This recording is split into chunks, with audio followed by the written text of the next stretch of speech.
Hey everybody, what is going on? It is Rob from Crypto Bobby. Hopefully you can see me now at this point, and we can get things kicked off and started. Sorry for any delay. I know I talked a little bit about kicking things off fairly early at around, let's say it was 8:30, and had to push back a little bit, but here now, alive, doing well. So yeah, let's kick things off. What's going on, everybody? Hope you are all doing well. Jason, worst thing in the world to watch a guy drink a cold beer. Yeah, sometimes it does suck, but we got Founders. What the fuck is it? Founders Porter today is kind of what's on deck, and then I got a little Yeti so I can actually keep it cold, and then the rest is in the fridge so I can kind of keep drinking and enjoying that.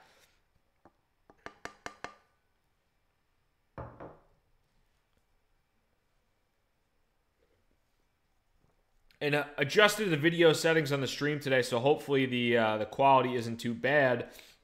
But if things start not going great, we'll definitely definitely make sure we get everything fixed. But I appreciate everybody's time tonight. Hope you're having a good one. And wanted to just get on YouTube Live today talking about some of the craziness in the market the past few days. Obviously, a lot of that driven by the China ICO madness and kind of all the stuff around China, the China ICOs and kind of what that means. And as you can probably tell, the market, a good amount of the market is already bouncing back quite a bit, which has been great to see. I mean, if you want to take a look here too, we have OMG right now, which is just one I'm taking a look at, but OMG is making a hell of a run right now, back to basically all pretty damn close to all-time highs at this point in time. It's just green candle after green candle right now. So that is, it's good to see, and we'll definitely dive into OMG a little bit more. Neo, I'm seeing all the comments right now on Neo, so we'll definitely, talk about that a little bit. I'll give my thoughts on Neo. Somebody mentioned shout out from the Philippines. I've actually been to the Philippines before. I did a study abroad back when I was in college, a while ago now. But back when I was in college, I studied in Manila and Cebu and a couple other places. I like the Philippines a lot, so shout out there, man. And if I'm looking to my left, I got the comments on the other screen, so trying to, just trying to keep everything on the same page here. But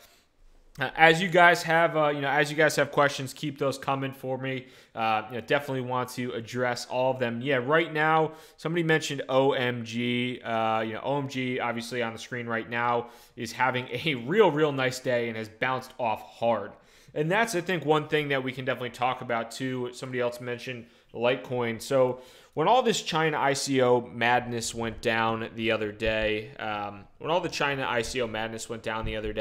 obviously it's not great news for a country as big as China to be outright banning ICOs, but everything got slaughtered. Like Bitcoin got hammered, Litecoin got hammered, OMG got hammered, Neo obviously got hammered, Qtum obviously got hammered, like things that, are more Chinese based got hammered, but like everything across the board was just in red. So how does that make a lot of sense? Sometimes, it's not necessarily a rational market, and this gives you an opportunity to play some really big moves on some crypto. Like here on the 4-hour charts, you're looking at OMG.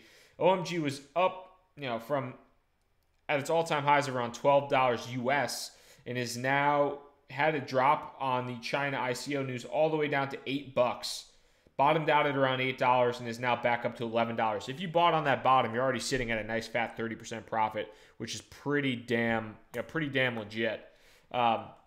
Seeing a couple people asking about Neo. We'll take a look at Neo on Bittrex. We'll look at US dollar tether just to take a peek at that. And right now, Neo is, I think Neo is potentially a bargain. It's also kind of a scary place to be honest. I am not in on Neo right now for full transparency. So I bought back when it was Ant shares. I bought Ant shares when it was $6. I bought Ant shares when it was $6. I sold after it went all the way up to 50 something dollars. It kind of came back here to around $38 and was sitting here. And I figured that might be a good time to sell and just take my profit. So I sold Neo and moved a lot of it into OMG. And that's turned out OMG and Ethereum. That's turned out to be pretty well for the most part. Leonardo, what's up, brother? Good to have you here. But right now, I mean, so here are kind of the two big market movements with Neo. Number one, here was the rumor when it went from $38 all the way down to 28 in one 4-hour candle. That was the rumor of the Chinese ICO regulation. Made a video about it back when that happened. I got ripped apart for spreading FUD. I really wasn't trying to spread FUD. I was just trying to talk about regulation. But that news came out, and then things stabilized a little bit. And then the actual ICO ban came out, and it was massive red candle, and a little bit of stabilization here around the $23 mark now. So it'll be interesting to see how that continues to, how things continue to move forward for Neo. Like I said, I am right now not in on Neo. This could turn out to be an incredible bargain for a lot of people, but at this point in time, with some of the craziness surrounding the Chinese regulations, I'm going to kind of sit back and evaluate how things move forward, for the near future at this point in time. Just taking a look at the comments here. Somebody mentioned, where can we buy OMG? I utilize Bittrex for OMG. If you search, I'll search over here just to show you. So Bitfinex, BTR, Bittrex, HitBTC, Liqui, I think Yunbi as well, and then Yobit. So basically Cryptopia, and then a Bitcoin exchange in Thailand. Those are the places you could buy OMG. If you use Coinigy, just type your thing in up top. If you're on CoinMarketCap, all you have to do is head over to something like, let's just pop over here to show this. Head over to OMG Go, click on Markets, and this will show you all of the places in which a specific cryptocurrency is trading, so you can kind of keep an eye on that and just make sure that you know where everything is trading and find a market that works best for you as well. Jesse, I've never used Cryptopia, so I have no idea, honestly. That was just one that just popped up in Coinigy.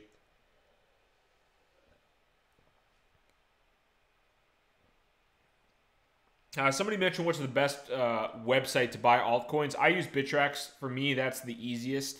That's kind of what I like using. It has a good variety. I mean, if we pop over here just to show you on Bittrex, I'm not logged in right now, but if I pop over here to show you Bittrex, I mean, they have a lot of crypto pairings on both Bitcoin and Ethereum. You can see, I mean, they have 5 different pages of pairings here for Bitcoin and another 5 for Ethereum. So I like Bittrex. Really, the only two, primarily the two main things that I utilize are Coinbase GDAX to get fiat US dollars into Bitcoin and into Ethereum.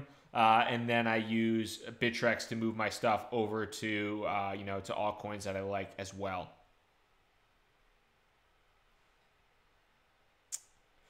Somebody mentioned WTC, which I believe, Derek, is Walton Coin, and I've actually heard that a bunch from a lot of different people. I've been doing a little bit of research. I found some positive things about Walton Coin. I found some not so positive things about Walton Coin. It looks like they're trying to redo a lot of technology behind RFID scanners, and that's actually something in my day job that I sell a bit and work with a bit. So it's something that I have a little bit of knowledge on, just from like an overall sales perspective. And I'm definitely going to evaluate Walton Coin a little bit more. I think it's had a nice run as of late, and it's kind of catching the attention of a lot of people. But I don't have, quite frankly, I don't have enough. It's literally like in my Google history right now of me searching Walton Coin last night while I was lying in bed. So I don't have a ton of information on it yet, but definitely looking to get some of that into. Evelyn mentioned, what is my favorite privacy coin? As of right now, I'm to be completely honest with you, I'm trying to evaluate what that is. I think that privacy coins are going to be something that are going to be a mainstay for cryptocurrency in the future. And I think that it's something that I'd like to, I am not invested in a privacy coin right now, but I'd like to be in the future, whether that is, Monero, whether that is Zcash, whether that might be, I've heard from a few friends kind of in the industry, Navcoin is another one. I've heard a couple different names from a privacy coin perspective. If you guys have any thoughts on privacy coins, I would like to hear them. If there's specific privacy coins I should check out, I actually might do a video on privacy coins and kind of which ones I think might be the best moving forward, but it's something that I'm definitely looking to evaluate because I'd like to expand my portfolio to include a privacy coin, and I think that's important. Just with all the regulations, and I think even the potential regulations, I think people are going to move to privacy coins in the future as well. I have heard Verge as well. I'll definitely take a look at Verge. And that's something I'll certainly look at from a privacy perspective. So, yeah, I mean, Monero, Verge, Zcash, NAV has jumped up out of nowhere. So, yeah, certainly look into Zcoin as well. Yeah, definitely. I'll hop on that, Evelyn. Happy to create a video on a privacy coins and maybe which ones I think are available, which ones might be interesting, and which ones I might invest in or am going to invest in during that video. So I will definitely do that. PivX, another one too. Couple different questions here, so I'll respond to two of them. Grain of Rice asking about DNT, ADX, and then AE. So that's something. So right now I'm in on DNT. I've taken a pretty good haircut on DNT. I'm gonna hold for now. My position isn't quite frankly massive enough for it to really like make me sweat too much. But I've probably lost 40% of my value in DNT right now. I didn't buy at the top, but I actually I didn't buy it at a great position. I'll take a look at where I am on Blockfolio right now in DNT, but I took a little bit of a haircut in DNT for sure. Yeah, I lost about 40%. I was up positive. I was doing well in DNT, and I've taken a nice hit for the most part with those holdings. So I'm gonna hold on for now. It's really not too much of a worry at this point in time. And then a couple other people have mentioned Civic. Right now, I am in on Civic. I got in at the ICO on Civic, and where it's at right now, I am still up. I was up probably 700%. As of right now, I'm up about 430%. So I'm still going to hold. I think long-term potential is there. I probably should have sold some and locked in some of that profit, but hindsight's always 20/20, and right now I'm holding on to basically everything I put into it. So I'm holding on to Civic long-term. I think as a lot of the information about like KYC, know your customer, know your client in this scenario is going to be, I think it's going to be important. So that is, I think Civic is going to continue to be like a mainstay, and especially as it might be utilized in some of these ICOs. Civic was utilized in its own ICO, obviously, and there's a couple other scenarios where people utilize Civic quite a bit. So I think that's something where I think it was the OX or the DNT ICO that I think went pretty well. And they use Civic, so I'm going to just stay in on that as well. Somebody mentioned I use apps twice. Yeah, let's delete that because I'm an idiot. And using apps twice is literally, I didn't even see that there one time, but I have in my apps, I believe, what do I have? I got my Ledger in there as well, so that's kind of like where I actually use the apps for.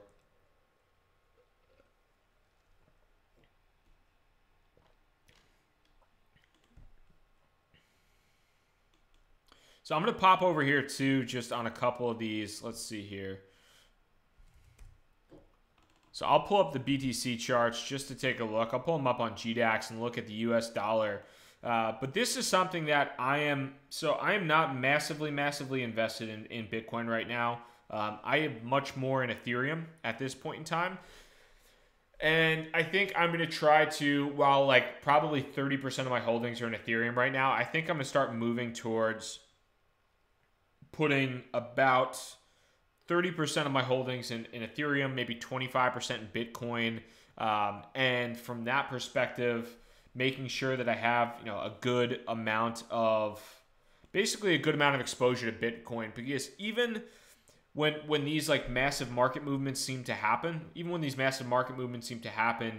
Bitcoin continues to do well for the most part. If we look at, while Bitcoin got denied pretty hard Bitcoin got denied pretty hard when it was going up to 5,000, had this really nice run up to 5,000, and then got pushed back hard down to 5,000. Then when the ICO news came out, took a real big tumble here. I'm still looking at Bitcoin as something that's going to continue to drive the market forward, both on an upward and downward trend. So when Bitcoin goes up, seems like everything else, or a lot of things follow it. When Bitcoin goes down, basically nothing is immune to it, or 75% of things aren't immune to it. So I'm trying to increase my exposure back into Bitcoin, and in some cases away from some of these altcoins as well.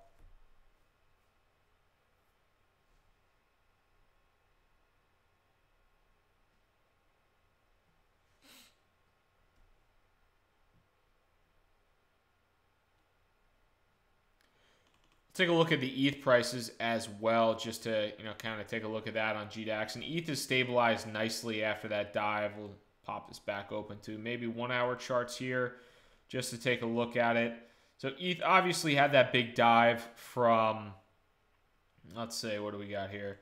ETH had this big dive down from around 350 all the way to low 290s, and we could kind of see as this was happening, and I think, perhaps in some cases, Ethereum, it's justifiably down from where,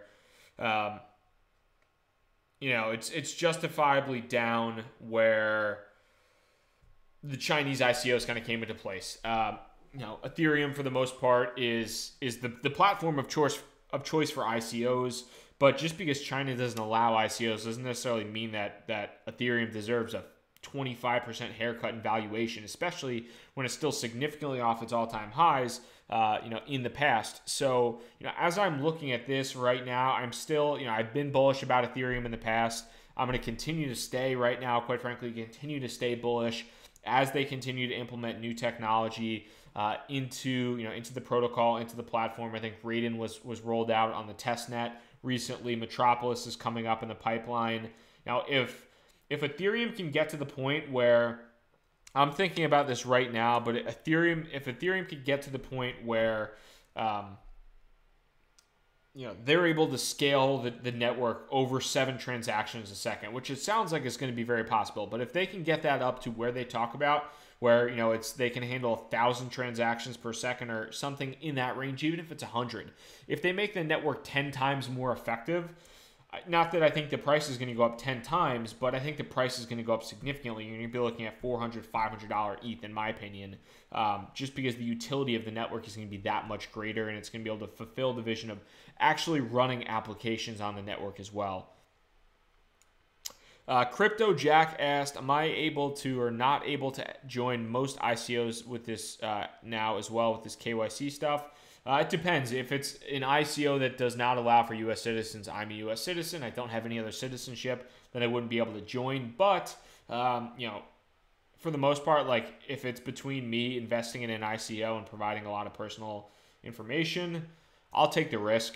I don't really give that much of a shit, honestly. Like, I registered for the Kin ICO, even though they asked for like a passport number and all that stuff. I might not even invest in it, but I just wanted to register for it, so I had the option to invest in it if I wanted to. I got in on the Manitha ICO, actually, and I did that through the guy on Reddit, actually.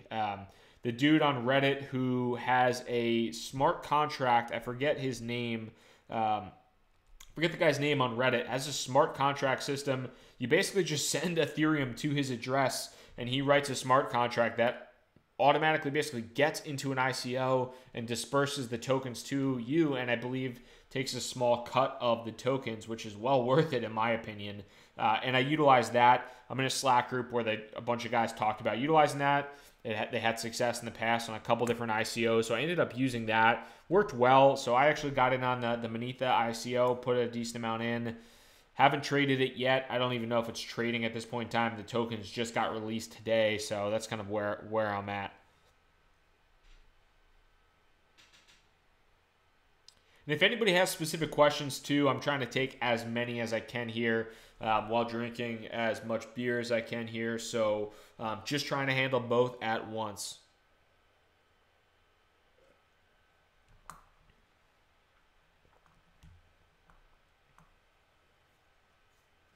Grain of rice, the smack, the smack, right? The Slack group that it's some group of guys from New York City that I have met and am now kind of buddies with in the space. So It's just like a small group of a couple guys in New York.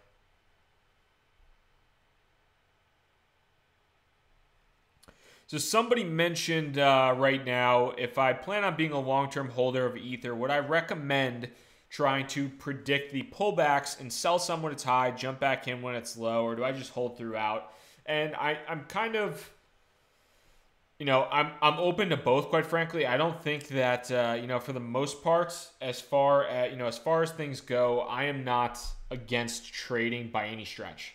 I think that if you're knowledgeable in the space, you can trade well. Go ahead and do it and make your money.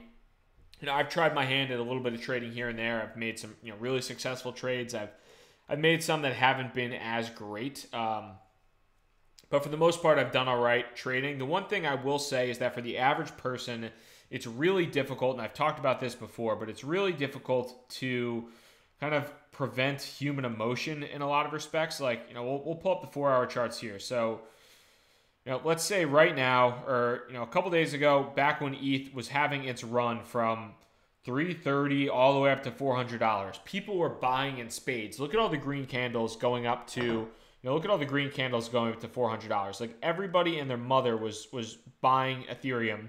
And honestly, I didn't really buy any on the way up. I already was holding it. But everybody was buying. It's an exciting time to buy any cryptocurrency when it's on the way up. But ETH pushed up to 400 and then followed Bitcoin and just dove off a cliff from 400 down to 360, down to 350, kind of chilled here, and then went down another 50, lost 25% of its valuation basically in the course of 2 days. And that was the time to buy. You don't necessarily want to buy when it's easier to predict, in my opinion. It's easier to predict a time to buy than it is a time to sell. It's easier to predict. Yeah, it's easier to predict. It's easier to predict a time to buy than it is a time to sell.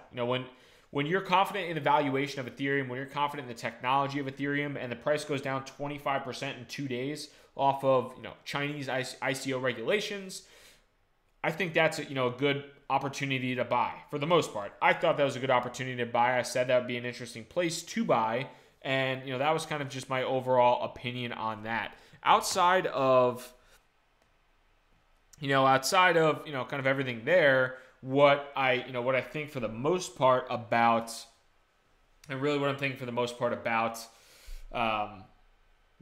trading is you just have to train yourself when the sky is going upwards and it's green candles and it's joy and it's fun and everything's fantastic. Sometimes you just have to have the discipline to sell and take profits if you want to be a trader, or you have to have the discipline to buy when nobody else wants to buy and when everybody else is freaking out. So that's something for sure that you want to just keep an eye on. It takes a lot of self-discipline to be a trader, but outside of that, if you're just holding, it's a pretty, in my opinion, it's a little bit of an easier life, and you'll have in some cases potentially an easier time doing so.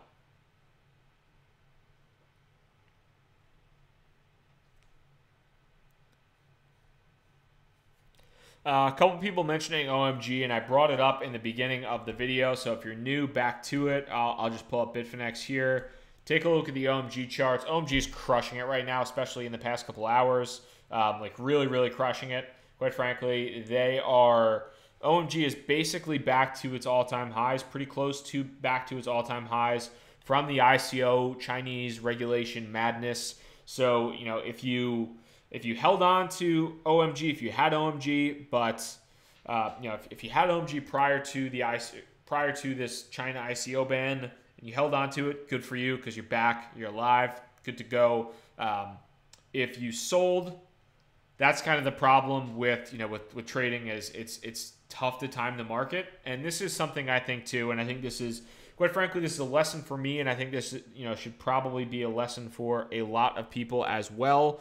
But when you're looking at something like, basically, let me try and just fix this thing if I can. What do we got here? Give me 1 second, guys. Just trying to fix this screen for you.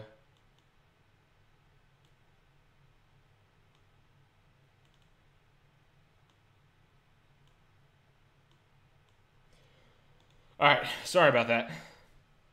So this is a big lesson for me, quite frankly, and I think it's an important lesson for everybody else too in terms of the overall just market, basically in terms of just overall market kind of understanding and buying when things go down when there's literally no reason for them to be down. The China ICO regulation came out. Obviously, that wasn't great news for a lot of cryptocurrency. It kind of sucked. It crashed everything. But what does a payment processing cryptocurrency or have to do with Chinese ICOs? What does OMG Go have to do with Chinese ICOs? Really nothing. They came out with a statement and basically says, this has nothing to do with us. And I think a lot of people are listening to that. Something like Bitcoin really doesn't have that much to do with Chinese ICOs outside of being an entry point for people to get into Chinese ICOs. But even then, it's more Ethereum. Most ICOs are ERC20 token based. So it's mostly Ethereum and money going out of Ethereum, not necessarily Bitcoin. So this is something where, and hopefully OMG is leading the market and showing an indication of things to come for the rest of the market, because OMG is up bigger than most other cryptocurrencies right now. But I think this is a good idea of, good, basically, lesson as far as OMG just, before dropped from $10 all the way down to $8, $7 and change because everything else dropped. Not necessarily because the fundamentals of OMG changed, not necessarily because of anything else, but because of everything else dropping and bad news. But that bad news necessarily wasn't reflective of OMG. So that's why the price is skyrocketing. So if you either held on to OMG or bought down here, good for freaking you, because you are riding in profits right now, which is fantastic.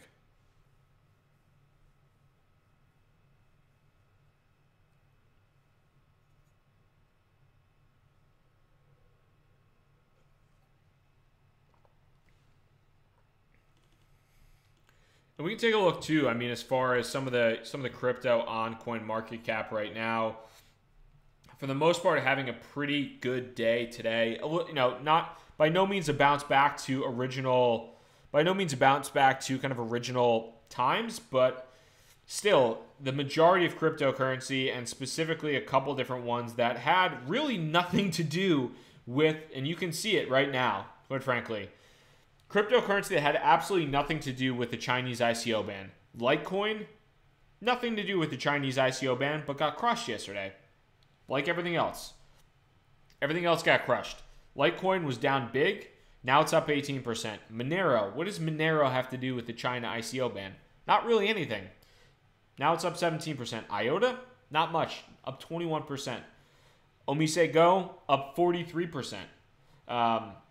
So, I mean, I think that's something that's worth noting is the cryptocurrency that really wasn't, shouldn't have been as affected by this and was because the entire market was effective. It was a really good buying opportunity, or even if it's not a buy and hold opportunity, it's a good trading opportunity, and a lesson, I think, in the future of if news-driven information comes out, drops the entire market, and it's something that you don't think is affecting things as much as it really should be affecting things, then that's a really good opportunity to potentially buy. So something I'm keeping an eye on in the future. I bought a little bit yesterday. I didn't have as much in fiat, quite frankly. I'm mostly all in right now in crypto with the fiat that I can deploy. So that's kind of where I'm at this point.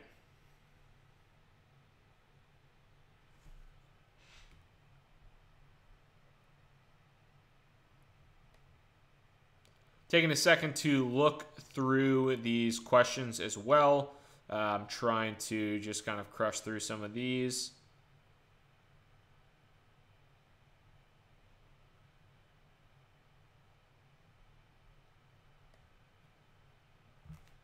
If anybody has any specific questions on any cryptocurrency in general as well, so let me take a look. So Verge just got mentioned, and we could take a look at Verge from a privacy coin perspective.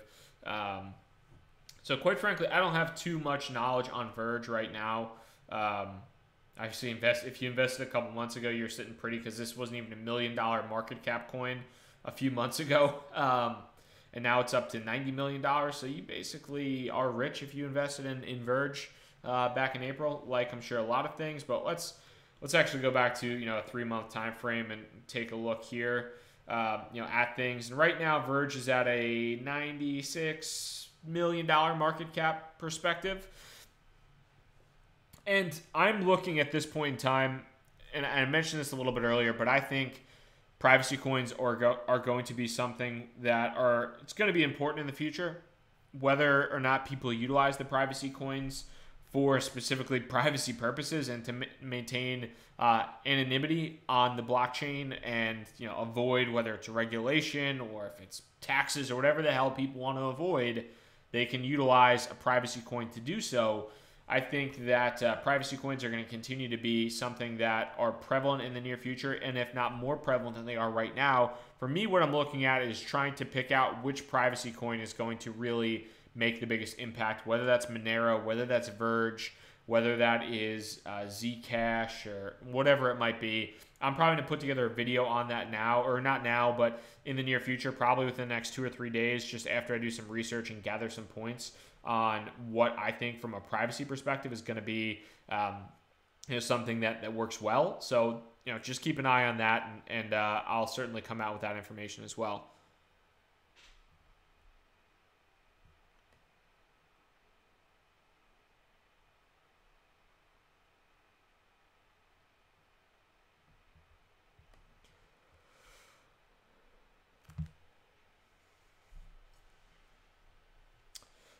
Thoughts on, Sean mentioned Gnosis. So we'll pull it up on Coinigy here. Take a look at Bittrex. Let's see if we have any. So over on Kraken, what the hell? There we are.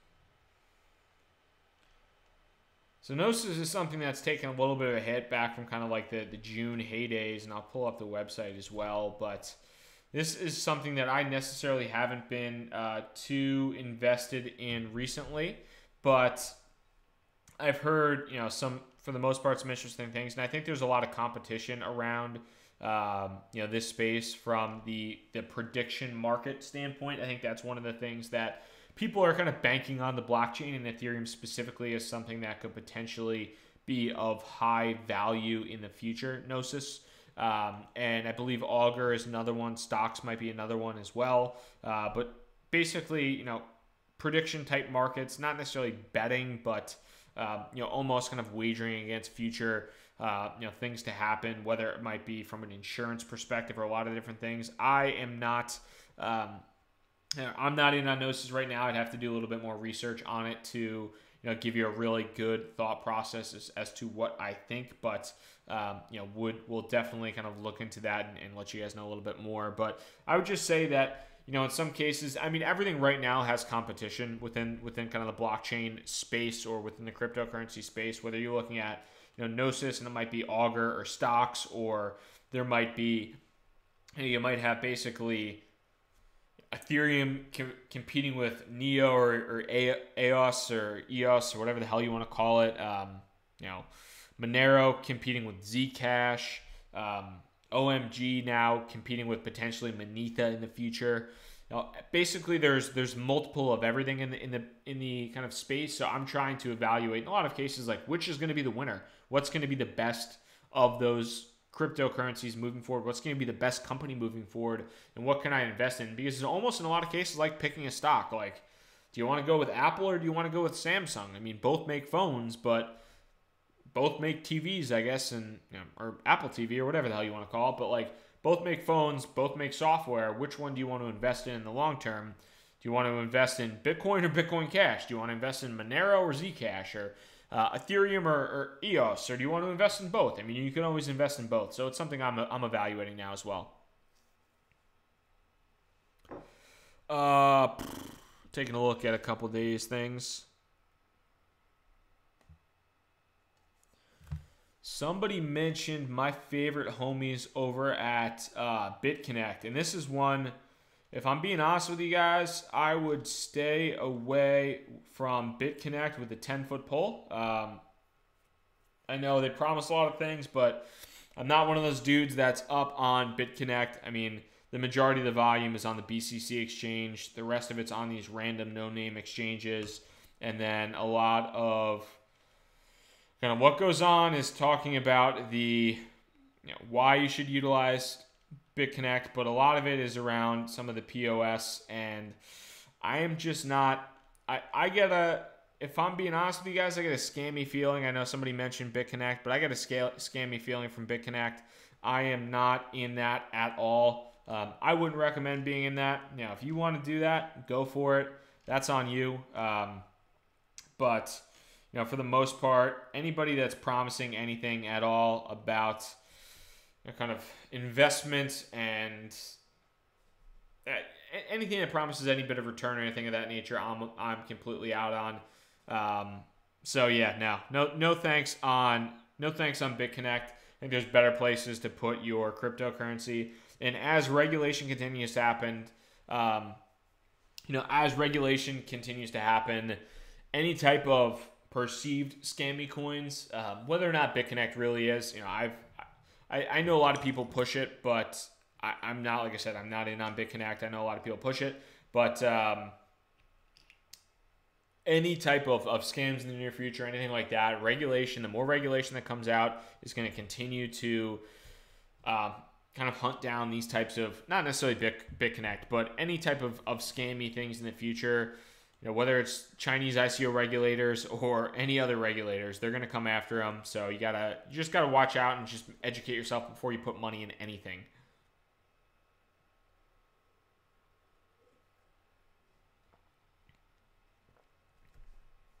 Thoughts on Ripple? Somebody mentioned Ripple is something that I'm not in on right now. I think it's an interesting concept. It goes in some cases against what a lot of people think in regards to cryptocurrency. So if you're not familiar with Ripple, basically Ripple is a blockchain solution pretty much designed for banks. Basically a platform that banks can leverage to transfer money, Ripple currency between banking institutions, whatever, to be used by the Fortune 500, Fortune 1000, by global enterprise banking companies. Sounds great in theory, and it's the fourth largest cryptocurrency. I have a friend that made probably six figures on a Ripple investment back recently.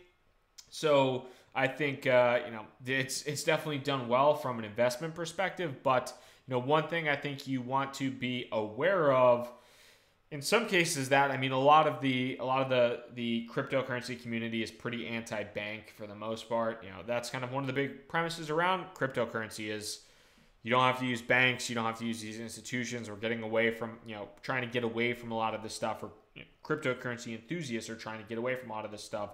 So to that effect, Ripple is kind of the opposite of that. It's trying to bring that blockchain to these Fortune 500 companies, these big banks. Some people, a lot of like the old school Bitcoin people hate that. They don't like it. But they do have, some really legit backing. If you look at the company itself, they have some big backing. They're not, they're not a Joe Schmo company by any stretch of time. You look at their investors here: Accenture, Andreessen Horowitz, Google Ventures, Santander, Digital Ventures. Like, they're not by any means at all. They're not a small company, and they're doing pretty damn well.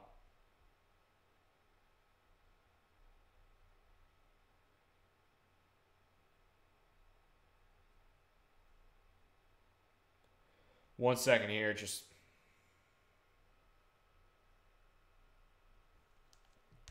But outside of that too, when you look at a company like Ripple, I think that's going to be how, in a lot of cases, this world kind of continues to advance, continues to develop, is these enterprise type organizations trying to get into the game. And I work, quite frankly, I work at a Fortune 500 company that is getting into the blockchain space, that is in the blockchain space right now. And it's an interesting place to be at. And I'm not specifically working in the division that works with blockchain, but I think it'll be interesting to see how a lot of these companies can actually leverage this technology, if they can leverage it, or if it's really meant to just be decentralized and kind of anti-establishment in a lot of ways. Harris just mentioned, how do I access the podcast? So right now it's on YouTube and then it's on Apple. If you don't have Apple, if you don't have an iPhone, I don't have any, it's not on Android yet. I'll probably evaluate how to just get that on Android, Harris, if you're on Android. I think there's a couple different platforms. If anybody knows, if anybody in the comments right now knows any, like, or if you're an Android user and you use anything specifically for listening to podcasts on Android, let me know what you use in the comments just so I can put it on that system, or, you know, whatever podcast feed that is, and I'll get it there for you as well. So, you know, it's not just iOS agnostic. Yeah, Harris, just search Crypto Bobby in podcasts. Crypto Bobby, the same as the YouTube channel, and you'll find the podcast.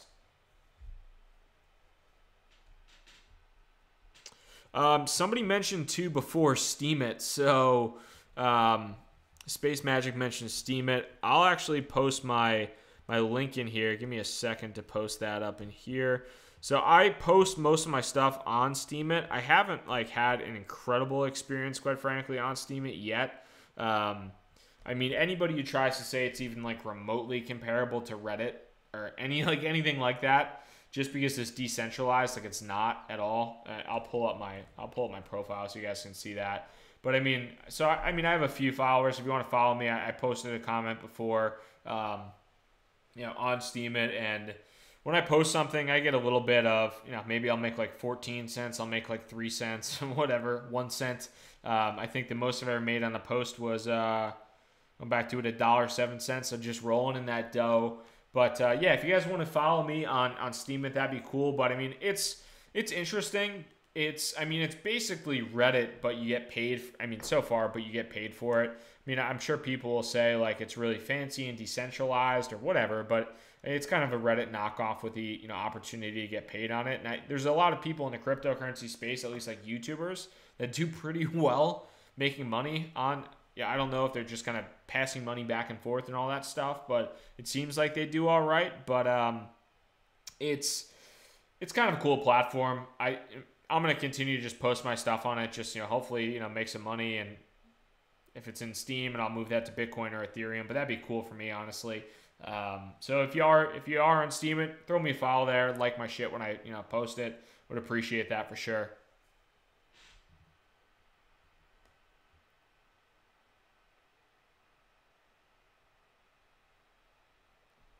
So I mentioned Litecoin earlier. Somebody asked about.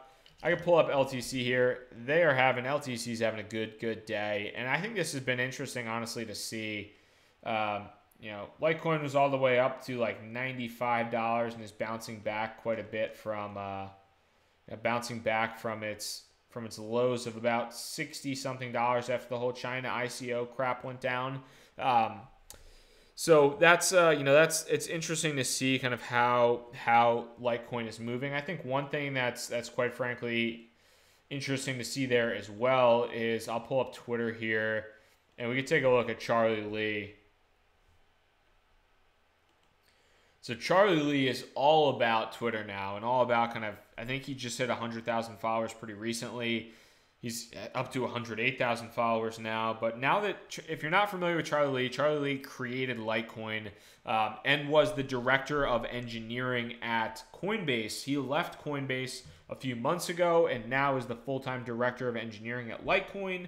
And now he's pretty much all in on Litecoin on Twitter. I mean, if you look at some of the stuff so I'll pull down, there's a tweet recently. Let's see here. Here we go. Now that I have over 100,000 followers, I can no longer read every reply. Oh, well, apparently I scale as badly as Bitcoin. So he is not afraid to kind of go after Bitcoin, go after Bitcoin Cash, go after basically anything on Twitter anymore. I don't think he would have done that previously. I don't think he would have previously done that, quite frankly, if he was still the director of engineering at CoinBase, because I don't think the executive leadership team there probably would have wanted him to do that. So now he's kind of no holds bars, and I think I don't know if there's a direct correlation, but there might be a little bit of a correlation, quite frankly, between Charlie, obviously there's a pretty large bull run, but between Charlie leaving, I'll pull up the, let's see here, 3-day charts. Between Charlie leaving Coinbase, I don't remember the exact date, but it was somewhere around here. Litecoin is like skied pretty recently. I mean, Litecoin's done really well. And as the uncertainty in Bitcoin continues to happen, I think it just is going to basically be better for Litecoin. Yeah, it's interesting.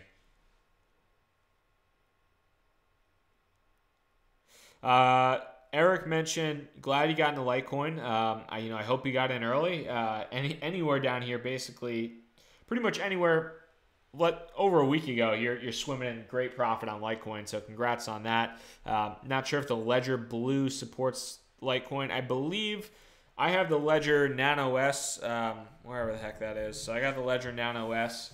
I believe that supports Litecoin. So if you need the Ledger, if you have the Ledger Nano S, this thing is pretty dope. I like it, but it's it's something that for the most part makes it a little bit easier to, in my opinion, to store your crypto. Makes it kind of fun too as well, to make sure that you kind of have everything stored properly, safely, securely. I like it. And for the most part too, I mean, if you're investing in ERC20 tokens, it's pretty damn easy to to store that stuff within the ledger. And I believe Litecoin is Litecoin is good with that as well. If you want that, I'll just throw a comment in here for you guys too. If you need that, those are affiliate links. But if you want the Ledger Nano S on Amazon, it's free, or it's faster shipping on Amazon. I think it's Amazon Prime, or you can just buy it directly from the website, and it's like $50 cheaper, but it might take like a month to ship or something like that. There was a shipping backlog before. So if you want the Ledger, go for that. And there's also the Trezor as well. There's a couple other, I think KeepKey too. Trezor and KeepKey. I don't use either the Trezor or the KeepKey, but those are good places to store your cryptocurrency as well.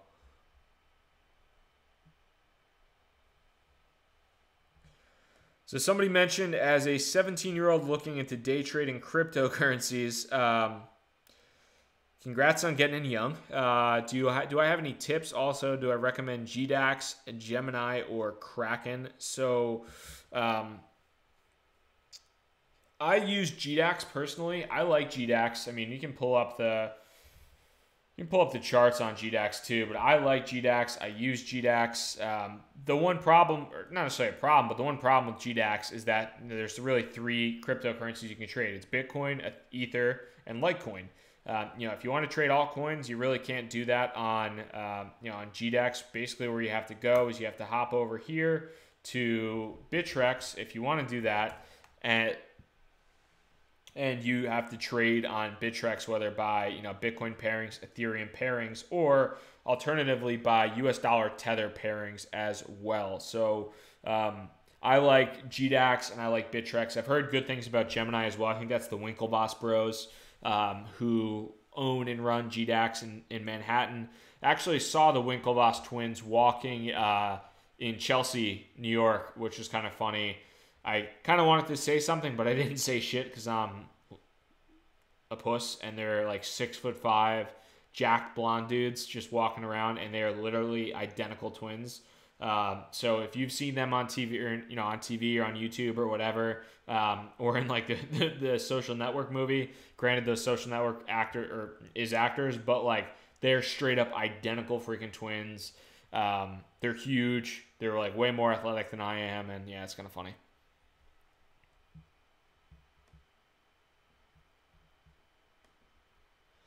Somebody mentioned thoughts on Coinbase wallets. So, I mean, if you're looking to store, I think if you're new to cryptocurrency, you're not sure how to use like a hardware wallet, like, if you're not familiar how to use like a hardware wallet like this thing, the Ledger or whatever, you don't want to use that. You're scared of using it, whatever, might be the case. Coinbase, I believe, is FDIC insured. So if Coinbase ever gets hacked, your money is insured within Coinbase.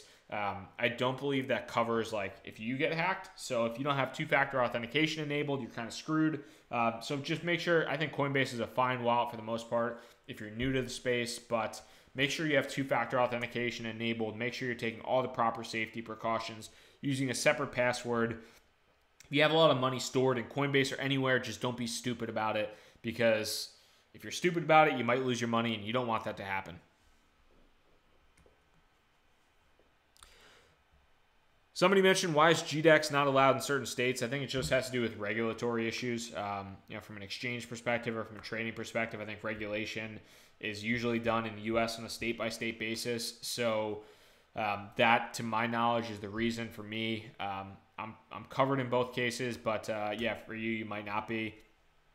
So try to find a place that does have that in your state. Somebody also asked, where do I keep OMG? So I actually keep my OMG on my Ledger Nano S, because you can keep any, and this goes true. So basically I use my Ether wallet with the Ledger Nano S. It's kind of like they go hand in hand. You can use myetherwallet.com with the Ledger Nano S. But basically any ERC20 tokens you can utilize you can send directly to your Ethereum address, and they store on your Ethereum address. So you can use that, and you can use that to make sure that kind of all your stuff is there.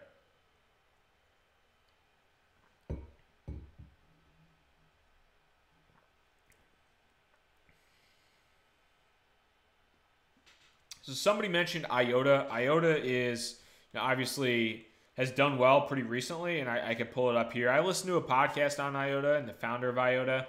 I am not completely convinced that IOTA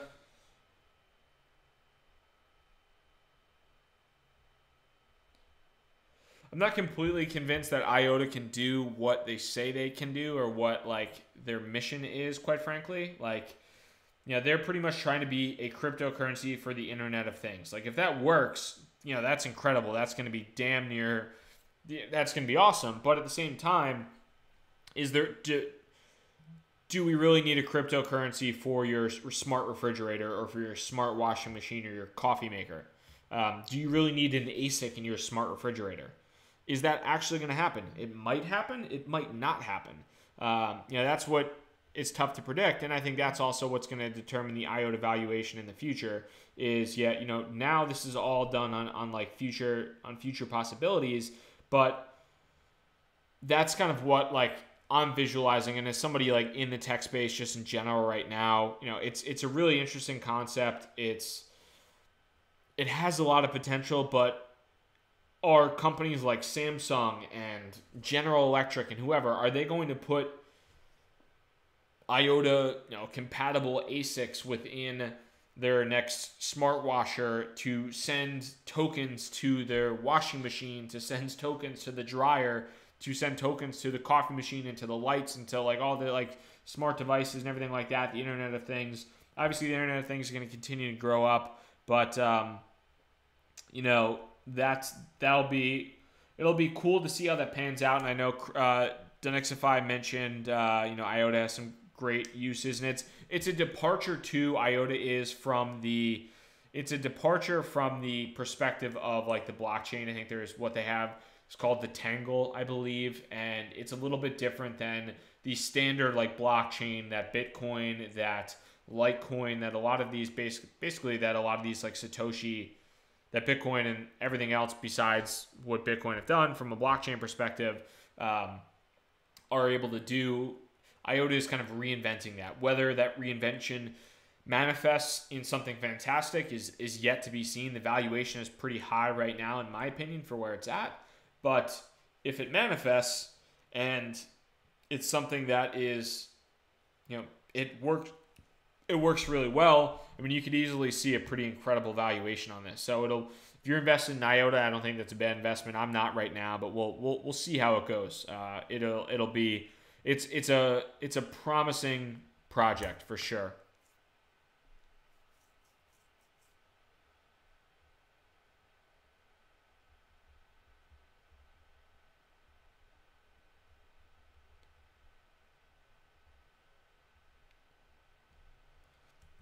And taking a look at a couple different things. Bro, I'm reading this aloud. IOTA just did a test with Porsche where they made the car pay for fuel while fueling. They're working with VW behind the scenes. Yeah, I mean, that's pretty interesting, especially if you can, Porsche is obviously part of, VW Group. I like Porsches. I wish I had a Porsche. I don't have a Porsche, but, there we go. But looking at that, I think tests in the real world and things like that are important, and that's what IOTA needs to continue to do to justify their valuation right now and improve upon it. Real world usage in this cryptocurrency space, and I'm of the opinion where these companies need to start putting this shit into action in the real world. That's why something like OMG Go is like blown through the roof, because even the rumor of them working with McDonald's Thailand is like, oh my God, there's actually a company that like outside of Bitcoin, outside of Ethereum is doing something in the real world. Like that type of thing is going to continue to, I think, be important in the future for basically these companies to justify their valuations and continue to increase them. So good for IOTA for, doing that test run with Porsche. I'd be interested to, I'm going to do some more research on that for sure. Danny, I'll check that out.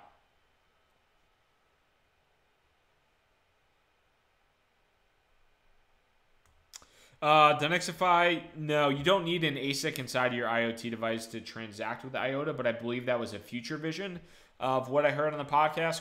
Somebody can correct me if I'm wrong. I might be, but I believe that was kind of the future vision, was to have this like super, super small ASIC that would actually run a lot of the calculations within the IoT device, but it's not available now. But that's kind of a future thing. And on the podcast, but I don't remember exactly. I think it was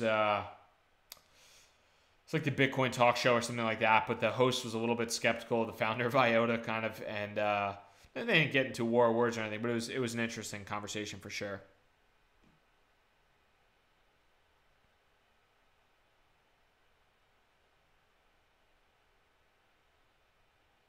Hey Eric, thanks for the kind words as well, and trying to read these out. And as well, if you're watching this live or later too, apologies. I'm trying to figure out a way to actually have the comments from the live chat, because YouTube isn't apparently smart enough to be like Facebook, where Facebook, if you do live video, it'll pop up on the side. YouTube doesn't actually save the live comments for whatever dumb reason. So I'm trying to figure out a way to just kind of like paste that basically next to the side of the video, so that when somebody watches a replay of this, they can actually see the comments that I'm addressing. So I'm trying to address them out loud now as much as possible, so that if somebody's watching this on a replay, that it actually makes sense and there's some context behind it. But I would love for YouTube to figure out a solution to that. So Ryan mentioned, how does Slack work? Slack is awesome, by the way. I use Slack. For kind of a side business that I have with a buddy of mine, and then also for a crypto investment kind of group community that I'm in on as well. So I like Slack. Basically, you get invited to a team on Slack, and then there's a bunch of different threads. So a lot of people are now using Slack to communicate from like an investment perspective within cryptocurrency. I like it. Check it out on YouTube, but it's really, really solid software and technology. Brad mentioned I need OBS. It's free, and there are a lot of tutorials on YouTube. That's actually what I'm using right now, dude. Right now I'm using OBS at this point in time. So I don't know if there's something from a you might be able to see it right now. I don't know if there's anything from a screen collection perspective.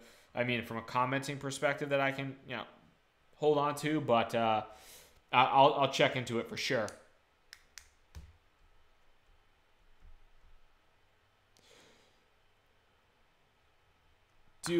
Somebody mentioned Lucifer Jesus mentioned, do I think OMG is worth buying right now?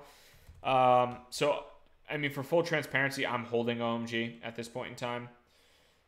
I am now holding OMG, but for full transparency, I think the time to buy was obviously the time to buy was when it crashed down to $8. But hindsight is always 2020.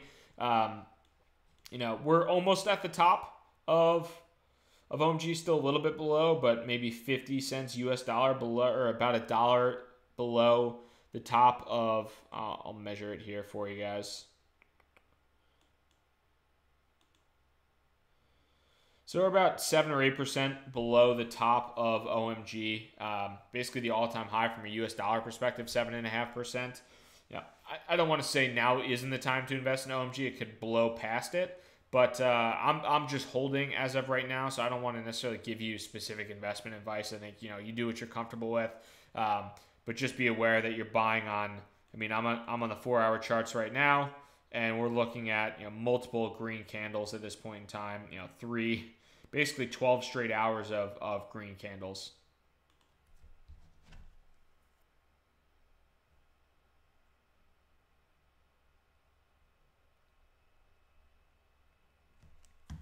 And outside of that too, so I think, you know, the OMG airdrop, I haven't even checked to see where my OMG or how that OMG airdrop has worked. In comparison to the amount of OMG I have a few hundred OMG, and from an Ethereum perspective, I mean, I have a good amount of Ethereum, but I don't have that much to where it's really kind of a, you know, quite frankly, it's like a drop in the bucket of me getting it. So I'm not too worried about the OMG airdrop, but we'll see. Thanks, Lucifer Jesus. I appreciate a sub. And, you know, to that point, too, if you guys are new here, I know we have like 170-something people on live, so that's freaking awesome, number one. And if you have questions, please let me know. I'm trying to get to as many questions as possible. But if you are new here, hit the subscribe button. That'd be awesome. I do daily recorded videos every single day on cryptocurrency, just kind of what's going on, what I'm feeling, what I think might be happening. And then I do these crypto happy hours every once in a while where this is... you know, this is Founders Porter. I got a nice little 6-pack of that. So I'm just kind of drinking that, hanging out, talking with you guys. I love doing this stuff. It's really fun for me. Basically, anytime my wife's out of town on business and I'm or if I'm out of town on business, you know, I pop in here and just kind of, you know, have fun doing this. So.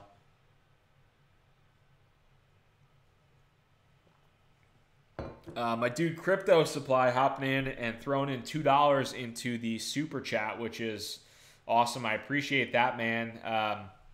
So I talked about NEO a little bit, but I can certainly talk. I can certainly go into NEO a little bit more from.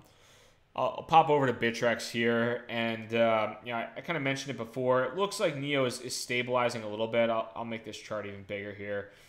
Looks like NEO is stabilizing a little bit from the perspective of kind of where it's been.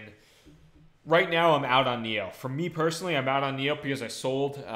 So you know, if I mentioned it before, I'll mention it again. But I bought NEO when it was Ant shares. It was $6, and then I sold after it went up from $50. I didn't get shit at 50 because I didn't want to sell in the green candles. I actually sold it around 38, so I lost out on a bit of profit. I sold it around here in the second week of August or so. But as I zoom back in here. You know, here's kind of the two different places of news with, or really the one big piece of news. Here's the China ICO ban with NEO. It dropped from $30, around $30 or so, straight down to, all the way down to like 17, 18 bucks, and is now kind of picked up back to $23, $24, and is slowly picking up some steam. Right now, this might be a nice buy opportunity for sure. But for me personally, I don't have any money in Ethereum as of right now. It might be, you know, depending upon the roadmap, and I haven't taken as much of a look at the roadmap as I should, but I think NEO and Qtum are probably some of the most affected cryptocurrencies by the China ICO ban. But at the same time, you don't necessarily need to be a Chinese company to ICO on NEO. So if NEO can really create a platform that encourages ICOs outside of China, then it shouldn't be that big of an issue.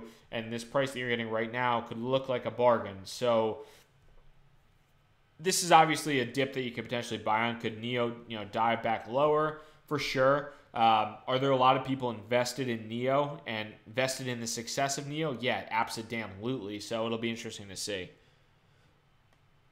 And even if you're looking at trading too right now, I mean, somebody just mentioned, so SB just mentioned, you know, buying NEO at $20 last evening. You know, now that's up to, now, you know, if you bought NEO at $20 the other day, you know, you're already looking at a 20% profit. So even if you're not, you know, holding NEO for the long term, that's a pretty damn solid trade for anybody who's, you know, who's considering that for sure.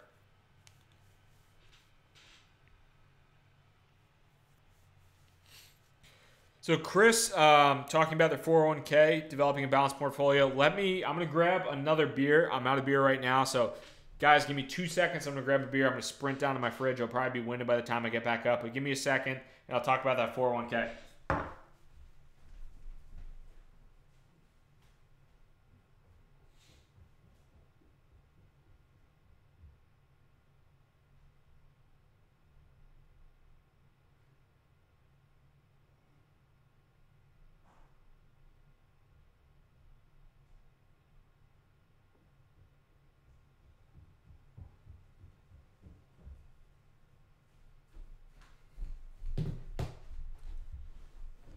And I'm back. So sorry about that, guys. Apologies on that. And like I said, I'm actually winded because I'm out of shape as shit. So yeah, liquidating liquidating your if you haven't done that yet, I wouldn't recommend liquidating a 401k portfolio. Outside of just being a 401k portfolio for a couple of reasons. You're probably going to have to pay taxes on all of your 401k gains. I don't remember off the top of my head kind of everything there, but you're going to have to pay, basically because you didn't pay taxes on your 401k previously, you are now going to have to pay taxes on your 401k now. So that's going to open things up. If you want to take like a little bit out of that, you can do kind of like basically take a loan out of it, a short-term loan or something like that. But one thing I would say from a cryptocurrency perspective too is, so I have a lot of money in my 401k. Like I have a lot more in my 401k right now than I have in cryptocurrency. I have a lot of money in cryptocurrency. Like, don't get me wrong. Like I have a good amount of money in crypto, but I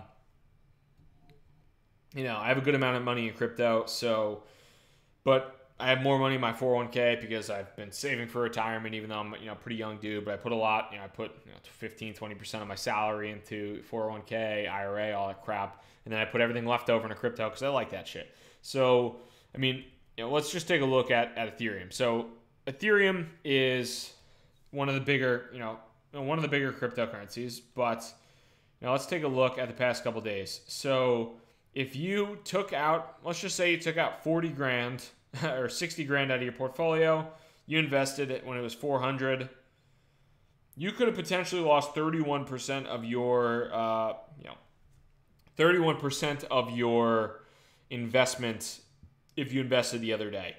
Are you cool with losing 31% of your investment? If you're a young dude, if you're not married, if you don't have kids, if you don't own a house, like none of that shit matters for you. Like, you know what? If you're cool with the potential loss, maybe go for it, but I would honestly look at better ways because you're going to get taxed to all hell if you pull out of your 401k. But just be aware that everything within this cryptocurrency market could potentially go to zero. Like there's a lot of risk in this, whereas your 401k is basically zero risk. You're probably going to make between 4 and 10% on a yearly basis. You're going to keep up with inflation, going to make a little bit more money. It is what it is. It's not exciting, and this shit is exciting, but that's something to be aware of.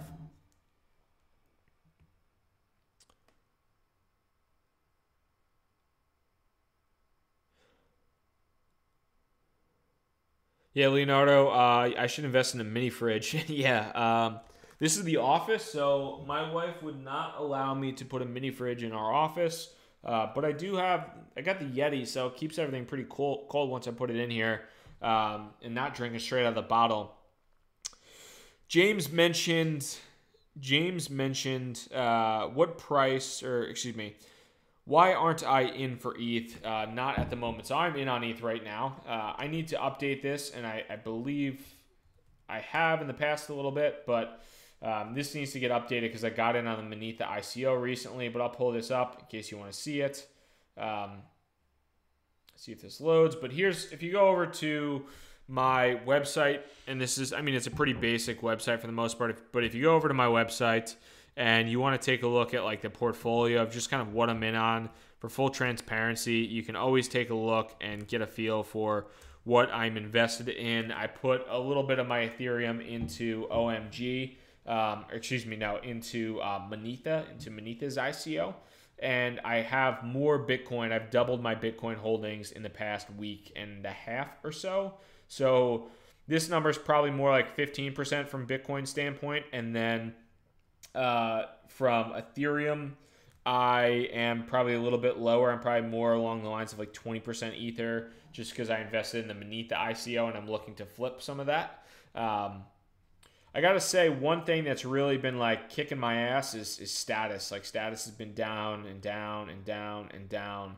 So that hasn't been kind of a fun experience. I can even pull up status a little bit, but status hasn't been too much fun recently. So I'll pull this up. All right, here we go. Yeah, so status, I invested the status ICO. At the ICO, it was solid. Had a nice pop following the ICO. Really had a little lull, didn't do crap, and then spiked all the way up basically to 4x and was up to like $300,000 market cap. I sold a good amount of my ICO money down around here, but it's basically been like this slow bleeding out for the past month, where it's gone from like $250 million market cap, 7 cents to 6 cents to 5 cents to 4 cents to 3 cents to 2. Like, it's been just kicking my ass, and I've like regretted not selling it. And at this point, I'm just like, I guess I might as well hold on to it. But yeah, not every ICO is going to be a money shot for you. Not every hold is going to work out.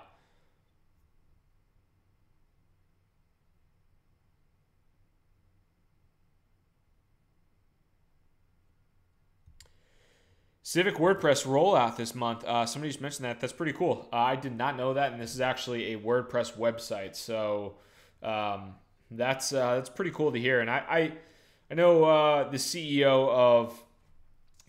of Civic gets, I think, a little bit of slack from, or gets a little bit of shit from a lot of people because he's a little bit boisterous on Twitter and a lot of other places. But for the most part, I think his like vision for the product and his connections in the industry are going to be solid for the most part. So I'm excited to see kind of how Civic continues to progress in the near future.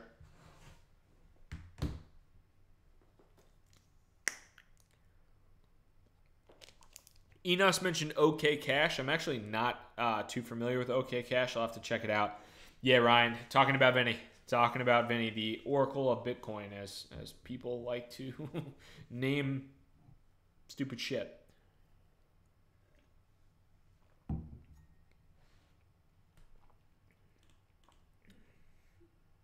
And if anybody has any other cryptocurrency too that you're thinking about or I'm interested in, definitely definitely happy to hear about that. So somebody mentioned Basic Attention Token. I'll pull that up right now. Having obviously a good day, up 24%, and it's not necessarily at all-time highs, but pretty close to all-time high. Pretty close to all-time highs, or around that. It spiked pretty hard after its ICO, but for the most part, it's been doing pretty well. Basic Attention Token, I think, is an interesting concept. It's one of those. I think it's a moonshot type investment, quite frankly. Basic Attention Token is something that, if it succeeds, it's going to be really incredible. But the utility of it right now, or like the amount of people using it, is probably, in comparison to the number of people that are using it, is probably not super high. The one thing that is positive about, or I think speaks a little bit of volume about Basic Attention Token, and this is what I would recommend from an investment perspective in ICOs or in future things, is looking at who the backers are. If you can see legitimate backers of, and I didn't even actually know this about Basic Attention Token, but if you can see legitimate backers from day one, people that are actually willing to put their name on a project and invest in a project, solid team funded by Founders Fund. If you guys are familiar with Peter Thiel, that's Peter Thiel's VC firm. Pantera Capital is a VC, digital DCG is Barry. His last name is drawn a blank here, but DCG is his firm. I'll pull it up. Barry Silbert, I believe. Yeah, Barry Silbert from DCG. And then, outside of that, they have a pretty legit, Pantera Capital is another big one. So Founders Fund, Pantera Capital, DCG, and numerous other, VC firms, cryptocurrency firms That is, it's interesting to see. Obviously, it's a really good challenge for basic attention token to, be solving and trying to solve things of that nature. But for the most part, if you're investing in a cryptocurrency, I would highly recommend looking at the team and looking at the investors. Go to the website, look at the team, who's created it, who's involved with it. I mean, for the most part, I'm sure a lot of the valuation of basic attention token comes from the fact that this dude, the founder, created JavaScript, co-founded Mozilla, co-founded Firefox. The engineering lead worked at Khan Academy, Mozilla, Evernote, which are big-ass companies, legit multi-million-dollar companies. And then the advisors, I mean, you have people from Facebook, formerly from Facebook, formerly from Google, one of the former guys from Coinbase as well. Like, those are legitimate. That's a legitimate company. That is whether or not they succeed in their vision and they do as well as the valuation suggests, that's to be seen, but that's a legit company. Now, quite frankly, I get emails all the time from these upcoming ICOs where it's basically like some Joe Schmo kid and like two fake advisors are throwing together a white paper in 5 seconds and saying like, hey, we're gonna have this ICO and we're gonna raise $50 million and we'd love for you to make a YouTube video on it. And I'm like, no thanks, I'll pass. So that's one thing I would just say is like, try to find legitimate teams, legitimate advisors, and then dig even deeper, like as far as like go on LinkedIn, go on Twitter, like find out that these people are legit and not that just like, oh yeah, he, did he actually work at Coinbase or is that real? Find out, see if it's real.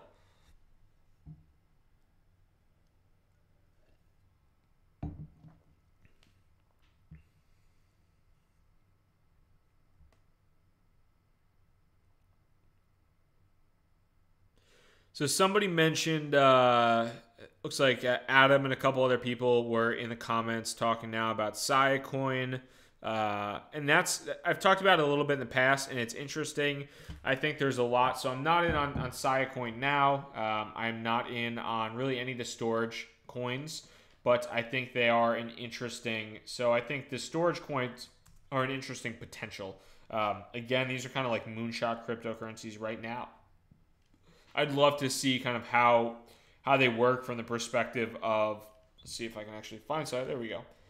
So from the perspective of a future market, Siacoin is one that was like basically, one of the hot coins of like early summer. It went from in May or in April, $21 million market cap all the way up to $500 million, and it has not recovered at all. Even while Bitcoin has gone up, Ethereum has basically gone up. A lot of these cryptocurrencies have had an incredible run in August. You can take a look at Siacoin's charts, and Siacoin basically went down in August. It didn't do anything while everything else was shooting through the roof. So Siacoin has been on this like slow bleed for the most part. And there's been a lot of competition in the space. And I mentioned it a little bit earlier, but like basically for every idea in cryptocurrency right now, there's like 3 or 4 different cryptocurrencies or companies trying to solve it. Whether it's Siacoin having to battle Filecoin or Monero having to battle Zcash or whatever it might be. There's like now these music company ICOs, just like Music Coin, and there's Vibrate, and there's like everything seems to have some type of matching cryptocurrency competition. So it's like, you got to pick the winners there, number one, and number two, like pick markets where it's actually like applicable. Like, yeah, this seems, this is pretty interesting for the most part, but, and I guess to that point, Ibrahima mentioned Funfair. Gambling is another one. You have Funfair, you have Wager, you have like Etherroll. There's all these gambling companies, and quite frankly, I'm not. I like going to the casino. I like playing craps. It's about all I like. I love Vegas. I like Atlantic City. I like playing craps. I'm not going to gamble my crypto, so I really haven't checked too much into these ICOs and too much into these products. But that's something too from like a gambling perspective that, outside of file storage and some of these other things, there's multiple cryptocurrencies basically for like each industry now. And you got to try to pick the winner, or not even. So you have to, number one, pick the industry that's going to succeed in cryptocurrency. And then you also want to pick the winner of that industry as well. Those are important things as well. Like, if the industry isn't going to, maybe Filecoin, maybe Sidecoin, maybe they both don't do anything because Amazon Web Services and Dropbox and Box just kick the crap out of them, and they're better products, and people don't care about decentralization, and they just do better than Sidecoin or do better than Filecoin. That's a possibility. Or, people don't care that much about gambling cryptocurrencies, and they'd rather just go to another website. I mean, I don't know if that's the case, but that might be. So you just got to keep that in mind. Eric mentioning craps is the best game. Yes, it is the best game in a casino, and if you tell me otherwise, I don't care what you say, because craps is the best game to play in a casino.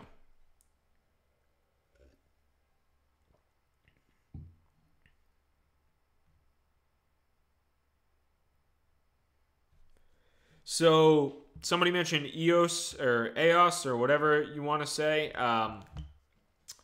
Somebody mentioned EOS. I'm not in on EOS. I'm not a big fan of EOS. I know that it is, in some cases, it's trying to unseat Ethereum in a lot of respects.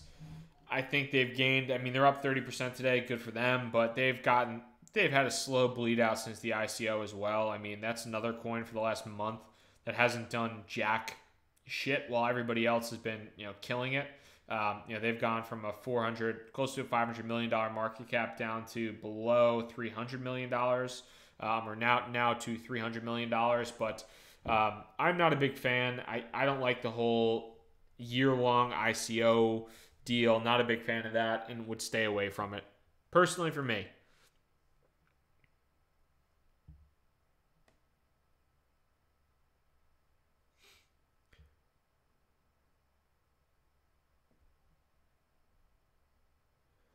47 Aquarium is arguing with me that craps is just a roll of the dice. Yeah, but it's a sweet roll of the dice. It's fun, and you get to slap hands and drink beer like I'm doing right now with a bunch of people on the table. And the reason I like craps is because everybody's usually gambling on the same thing. So, if you're playing poker, you're kind of battling against somebody else. I just like the team environment of craps. It's fun.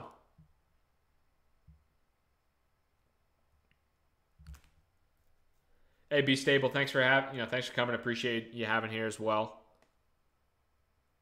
And one thing, so Chris mentioned, Chris is looking at kind of creating a diversified portfolio for potentially liquidating some fiat into crypto. I don't recommend liquidating all of it again, especially not getting taxed to hell in your 401k, liquidating that. But if you're going to create a crypto portfolio, you're going to create a crypto portfolio. But it looks like you had a list of maybe like 15, 20 coins or so. I would try to, in my opinion, I try to keep that list to like the actual number you can track.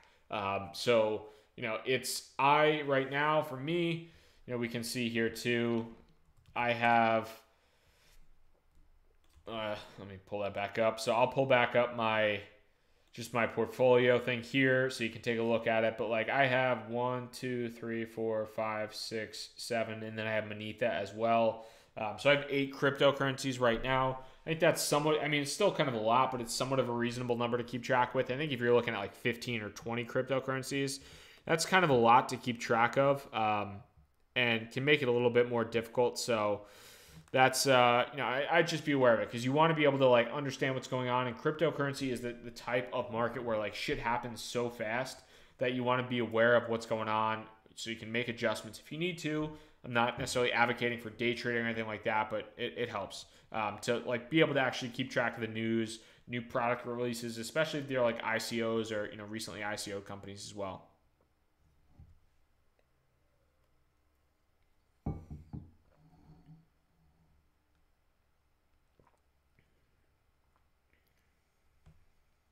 So somebody mentioned, Eric mentioned mining at your house where you pay for zero power. So I don't know if you're renting, but one thing that I think is interesting is that so just make sure that if you are mining, that if you're renting, you don't have some agreement in place where you can't go over X amount of power and it's in your lease somewhere. But yeah, mining's fun. I mined with a GPU for a while. Actually, for Dogecoin and for script-based cryptocurrencies. I like mining a lot. It's fun. It kind of releases the nerd in me, and I have a good time when I mine. I kind of wish I was still mining. I don't really want to screw the electrical bill too much, but I really like mining. Bitcoin mining is almost, I think, impossible now with like, you know, Bitmain and all these freaking mining farms in China and in Iceland and all that bullshit. And cloud mining, I think, is also a massive ripoff. So I'm not one of those YouTubers like telling you to go use like Genesis mining or Cloudflare or whatever that crap is. Because if you just run a simple like mining profitability calculator, they're not profitable at all. Like not even close. You're just better off investing in a cryptocurrency. Like it's ridiculous. So I don't advocate for cloud mining, but if you have GPUs on, you know, if you have GPUs on hand and you can, you know, mine in your house and you don't really have to pay for power, then go for it, dude. That's awesome. Somebody mentioned, why don't I own Litecoin and how long have I been in the crypto space? So I have been in the crypto space since 2013 investing. I got in like, I think it was like Bitcoin's big spike from like $80 or $100 to like $800. And then I was really interested in mining Dogecoin, which is kind of stupid, but it is what it is. I like Dogecoin. It was fun. It was a fun community. It kind of blew up out of nowhere. Dogecoin was really fun. You guys missed out on a great time. And then there was a point in time where I kind of got in late. I got in late enough where they used to have, I forget what it's called. It was like the Ant Miner, where it was literally the size of like your Ledger Nano. It was the size of like the Ledger Nano S, but basically it was a USB stick and you plugged it. It was an exposed USB stick with an ASIC on it, and you plugged it into your laptop and it would mine. And it would maybe make like 0.0 at that point in time, like 0.01 Bitcoin a day, which I wish I just let it run all the damn time, because if I did, that 0.01 Bitcoin a day is like 10, 15 bucks a day with a price appreciation.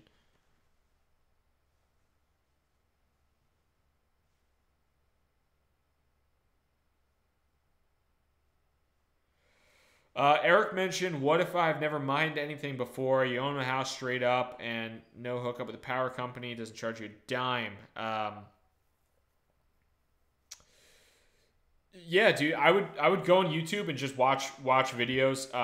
You're not going to be profitable, I don't think, mining Bitcoin anymore unless you spend a ton of money on ASICs, and even then the ASICs seem to change every 6 months. So I would try to, if you honestly are trying to mine, go on YouTube. There's a bunch of like really smart dudes that show these like crazy cool complex like GPU rigs. And we'll like, you know, if you do something like this, like let me pop it open. So even if we go in here and we're like, how to mine Litecoin. So you can do something like how to mine Litecoin, and there's like literally these like step-by-step software things. Just go on and like YouTube binge how to mine Litecoin. You don't necessarily have to mine Litecoin, but the process of mining Litecoin is that script mining, and that'll basically show you how to mine other things like Ethereum and like some other cryptocurrencies. So it's a fun process. You're probably, honestly, you're probably not going to like get rich doing it, but I like mining cryptocurrency. I'm not doing it right now, but I wish I was, because it's just fun. It's like, it makes you feel like you're printing money. It's fun. Somebody else mentioned they mine Dogecoin as well, so cheers to that. Much love to the moon. Hey, Dogecoin 2014 mining squad up in this. Yeah, we here. We up in here. Eric mentioned, if I was mining, what would I mine? Honestly, do something like this where it's just like mining profitability comparison. Go over to whatever. Go to like what to mine, mining profitability comparison, and start running and playing around with this stuff. Type in like the amount of hashes you can get, all that kind of crap. And I think that's what you'd want to do. So I don't know off the top of my head. I'm not mining anything right now, but yeah, if you're, I would just do GPU mining, because ASIC mining, you're probably not, I don't think you're going to make anything, honestly. So if you can do GPU mining, I would give that a shot.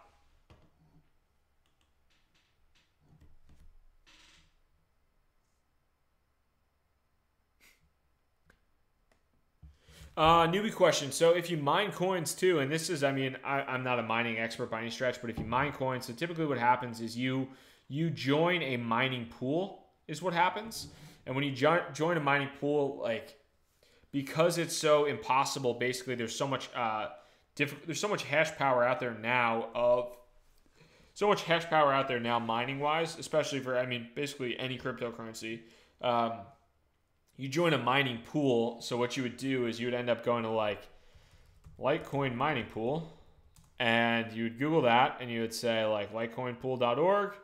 You would join this pool, and then what would happen is the pool is essentially a collection of everybody's mining power. And if one person, let's say there's 10,000 people in this pool, if one person in the pool gets the block reward for the Litecoin, then that gets split between everybody else. So that's kind of how mining works for the most part. Is you're never gonna basically get a reward unless you join a pool now, just because there's so much difficulty and there's so many people mining. So you have to join these pools, and then it gets split between all the people within the pools.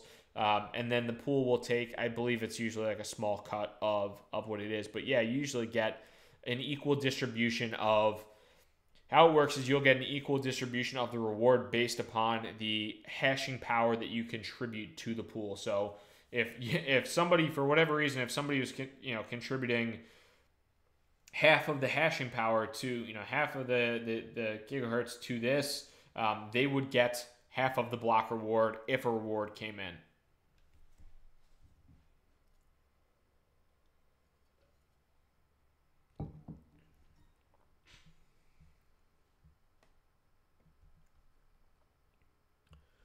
So somebody mentioned right now, Justin mentioned, even with the market back on an uprise, do I think it's still a decent time to buy in on altcoins? I do. I think that, I mean, right now I would look for, bargains where you can.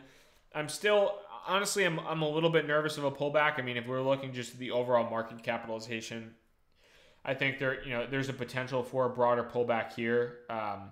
Obviously, this is sky high type valuation for the overall total market cap.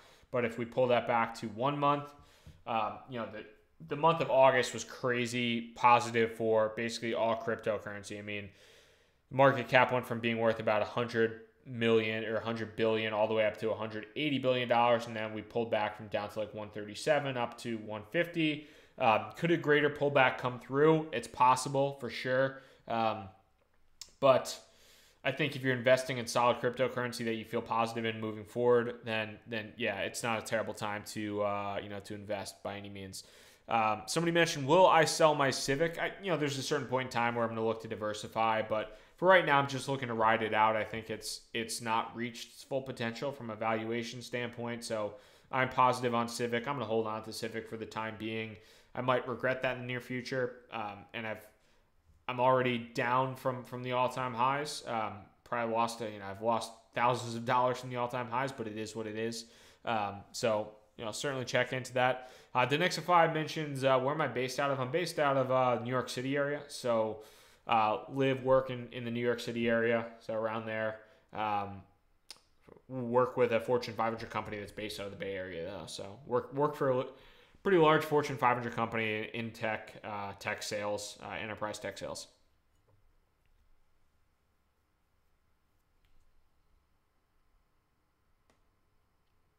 And then somebody mentioned, where do I store my altcoins? So I store at least if they're ERC20 tokens, I store them on my Ledger Nano S, because you can store ERC20 tokens on your Ethereum address on a Ledger Nano S for sure.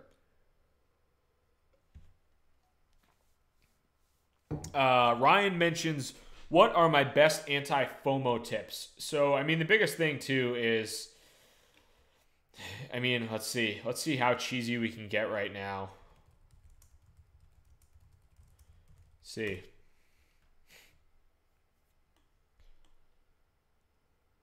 We'll pull this shit up right now.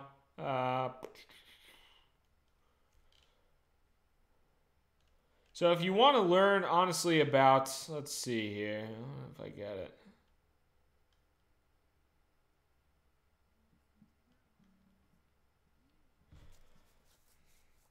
Trying to find the one Warren Buffett quote that I think is, so a couple different things. Honestly, from like a FOMO perspective, Warren Buffett, and it has nothing to do with cryptocurrency, Warren Buffett is probably not a big Bitcoin fan, probably not a big Ethereum fan. Probably doesn't give that much of a crap about Bitcoin or Ethereum. But, for the most part, when, you for the most part, when things go on, fear is big. If you bought yesterday, if you bought 2 days ago when the China ICO news came out, everybody's freaking out. There's fear all over the place.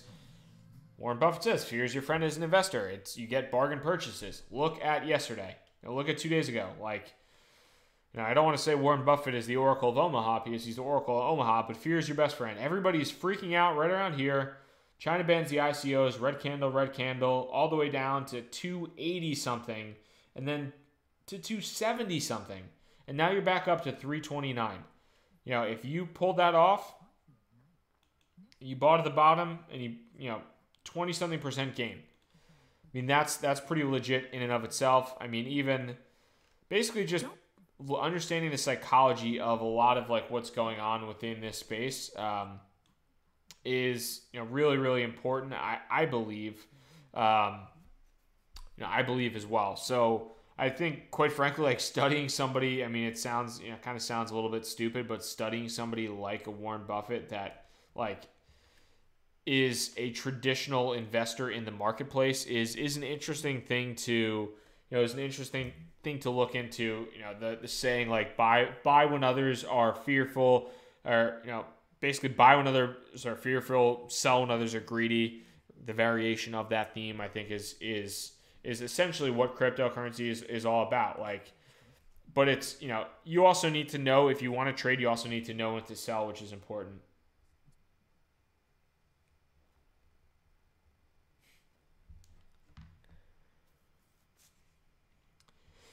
Shane mentioned everyone should own 84 Litecoin. I mean, if I owned 84 Litecoin right now, I wouldn't be too disappointed. Litecoin has obviously done really, really well. If you've been owning Litecoin too, I mean, that's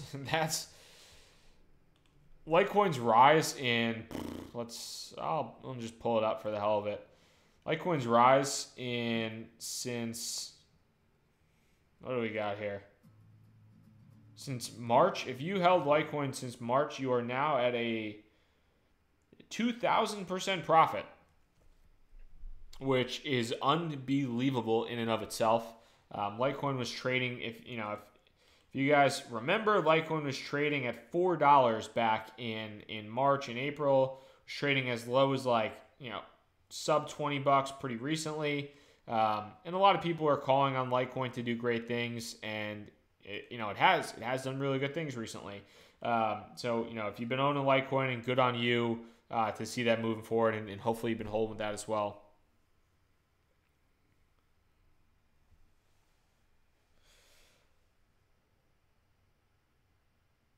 Evelyn mentions, do I host any meetups in New York or recommend any? Looking for some local groups. I am not in, I actually might be, I think it's a virtual meetup tomorrow, but meetup.com is actually the one I'm going to tomorrow. I think this is just a live stream, but you can actually see here. I'm going to a meetup tomorrow that one of my buddies recommended. It's at 8 p.m. Cryptocurrency trading, data analysis, and it's a New York data science thing. So I think that's that's something that's interesting to check out for sure. Yeah, I would just go to meetup.com and check out some of these cryptocurrency events, especially if you're in NYC. There's almost like a crypto trading or cryptocurrency event almost like every damn day. So, that's important to check out. And then a couple different comments right now. So somebody mentioned CoinBase, a couple different things. So Evan mentioned he bought a fat amount of Neo the other day. I'm wishing you the best there. I bought a little bit of Neo a while ago and sold at a really nice profit, but for the most part, I wish I bought more from where I bought it at. But hopefully you bought it at this low on Neo and are enjoying some nice gains so far. But good luck on that trade, Evan. That's a ballsy move for sure.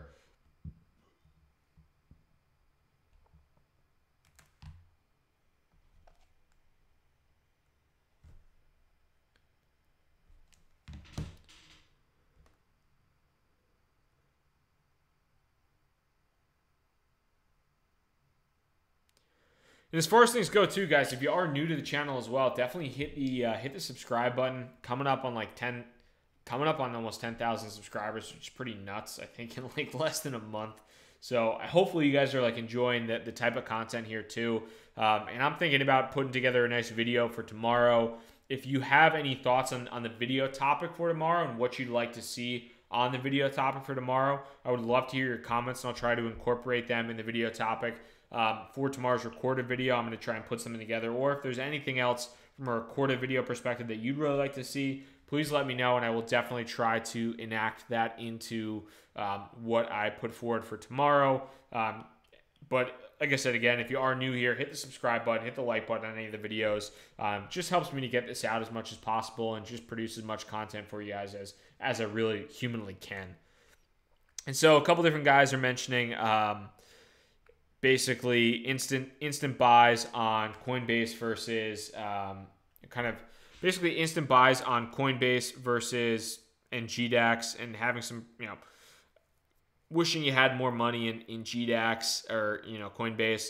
So one of the things I would definitely recommend, for sure, if you guys aren't doing it already, is, within GDAX or within Coinbase, I'm not logged in, so it's not going to give me the deposit button, but what I'd recommend is trying to fill up the USD wallet where you can in Coinbase ahead of time. So whatever exchange you use, it doesn't have to be Coinbase, but if it is Coinbase, go for it. But for the most part, I would recommend that you check out, that you try to load up your Coinbase wallet or your GDAX wallet with USD in advance of things happening, because like somebody mentioned beforehand, you always want to, the price of Bitcoin, the price of Ethereum crashes 20-25%. You want to buy in, and then it takes 5 days to freaking transfer your money in. Just get your money in beforehand, in advance. Try to stockpile US dollars that you're going to invest in the future into cryptocurrency. Put them into GDAX prior to, and make sure you can do that ahead of time, so that when the time comes, you just literally go in, pull the trigger, boom, you're invested, it's done. So that's what I'm doing, and that's what I'm trying to do to try to avoid the lag in investment times. Try to do that as much as possible. The instant buys are great on Coinbase, but you're going to pay a 4% fee. So if you make, it's a big, paying 4% is not optimal by any stretch. I mean, that'll eat into your profit. I mean, just think about it. You have to make a 5% profit to basically cover your losses and make any type of profit in general. So that's important. Get your money in beforehand. Try to just even if you're not going to buy cryptocurrency that day, that week, stockpile money in Coinbase, stockpile money in GDAX, stockpile money in Gem, whatever the hell you use, I don't care. Stockpile money in it and just get it ready so that when the time comes, you pull the trigger and you're good to go. You don't have to worry about paying the fees for a credit card, debit card, and you can just do things when you need it.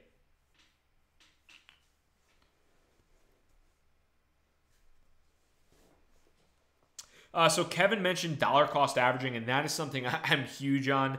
I really like dollar cost averaging. I think that's one of the best ways to go in crypto, and takes a lot of the mind, basically takes a lot of the decision-making process out of it. And quite frankly, that's what I'm doing right now.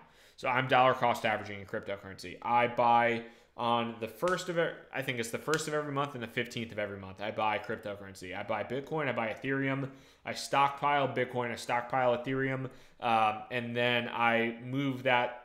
I keep a lot of that, and then I move that into certain altcoins where I see fit, where I see value. But I buy on the first of the month and the 15th of every month, as much as possible, as much as I can, so that I can be basically so that I can kind of get in. If the price is high in the first of the month, screw it. I don't care. If the price is low in the first or on the 15th, then great. But just trying to dollar cost average your way in and just doing it on a very specific time frame makes it a lot easier for you, because it takes the guessing out of it. You can just do it. And I do that honestly. So right now, I'm going to be doing that in the future on GDAX, but right now I just do it through a recurring buy on Coinbase, just for kind of ease of use.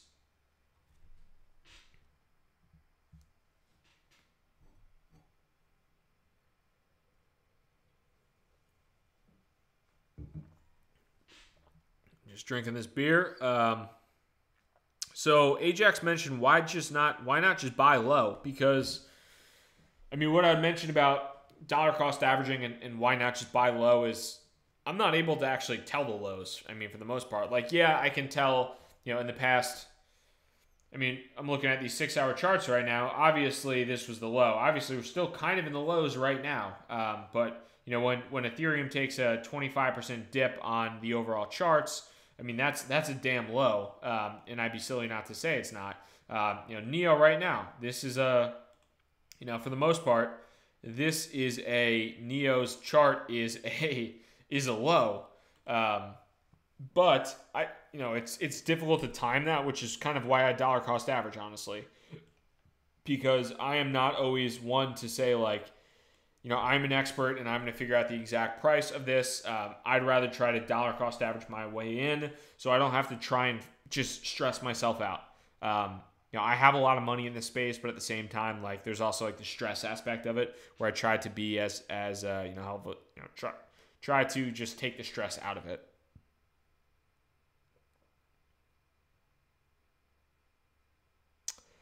So B Stable mentioned super noob. No, it's not a noob question. Buying $1,000 of Bitcoin for the first time. How should I look to diversify? So I mean, you can take a look at my portfolio. My Bitcoin is increasing. This is actually, it's a little bit old. This is updated back on August 25th, but my Bitcoin is probably about double that. My Ethereum is a little bit less right now. But so for me personally, I like a split of Bitcoin and Ethereum and probably even Litecoin if you wanted. So like, let's say 25% Bitcoin, 20% Ethereum, 20% Litecoin, or 15% Litecoin. And then you could kind of put the rest in these moonshot type smaller cryptocurrencies, maybe something like a Civic, maybe something like a DNT, or an OMG Go, although OMG is pretty damn big now, or a Neo.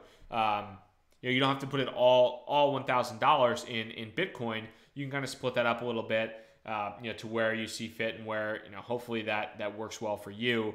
But that's a good way to go.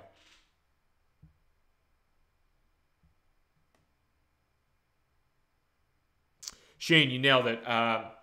Shane mentioned there's a lot of time and stress involved in emotional low guessing. Dollar cost averaging is the exact opposite of that. And yes, that is. I mean, it takes the emotional side out of it. I don't have to feel worried about like, oh, is this the bottom? Should I be buying right now? Should I wait another 6 hours? Like that, to me, that shit's stressful. Like, once I get to a point where maybe there's really, really enough massive amount of money to where I have in the space where it's worth me doing that. But right now, I mean, we're talking about a good amount of money, but at the same point in time, there's the stress aspect of it, and I'm looking just at, I'd rather kind of reduce the stress as much as possible. So Tom mentioned dollar cost averaging. I don't get what that means. Can you explain it? Yeah, for sure, man. So basically, dollar cost averaging is, so here's an example. You have $10,000 you want to invest. Dollar cost averaging says rather than putting $10,000, you have $10,000 you want to invest, rather than putting $10,000 in right now today and buying Bitcoin, two things can basically happen. The price of Bitcoin can go up, fantastic, you're just making a ton of money, that's great. Or the price of Bitcoin can go down and you're kind of screwed. Alternatively, you can kind of dollar cost average, which essentially means that, let's say for the next, rather than taking your $10,000 and putting it in on day one, today, you can take $1,000 and put it in today, and then you can put $1,000 and put it in next week, and $1,000 in the week after that, and do that for 10 weeks. And that way, over the course of 10 weeks, you're averaging the actual cost of your investment. So if Bitcoin goes up, then you're buying it at a little bit of a higher rate, and maybe you wouldn't have made as much profit as you just invested the $10. But if Bitcoin goes down, you're buying in lower, which means that you're reducing the loss that you would have had initially, and you're also getting it at a cheaper rate as time goes on, so that if Bitcoin goes up, then you make more profits. So that's essentially dollar cost averaging in a nutshell, and kind of what I do in the long run as far as as far as things go.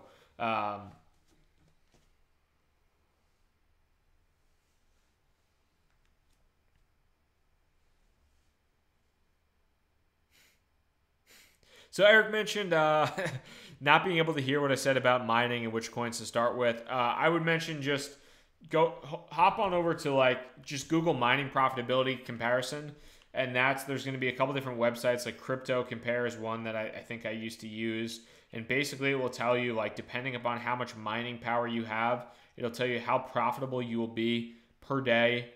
You can also put in the consumption of power and how much your power costs you to put that into the profit. And you can put in like the actual mining power that you produce, from like a Bitcoin or from an Ethereum perspective, and that'll tell you which different coins to focus on and where to focus on things as well, so you can be as successful as possible there. I would just check out that. But as of right now, I don't believe for the most part. I mean, ASIC mining is pretty much damn near impossible with Bitcoin or any ASIC coins. So just get yourself, I mean, if you have some GPUs or if you have a good GPU in your computer, I would try that. If you have a laptop, don't try that, because I ruined my old laptop mining Dogecoin on it.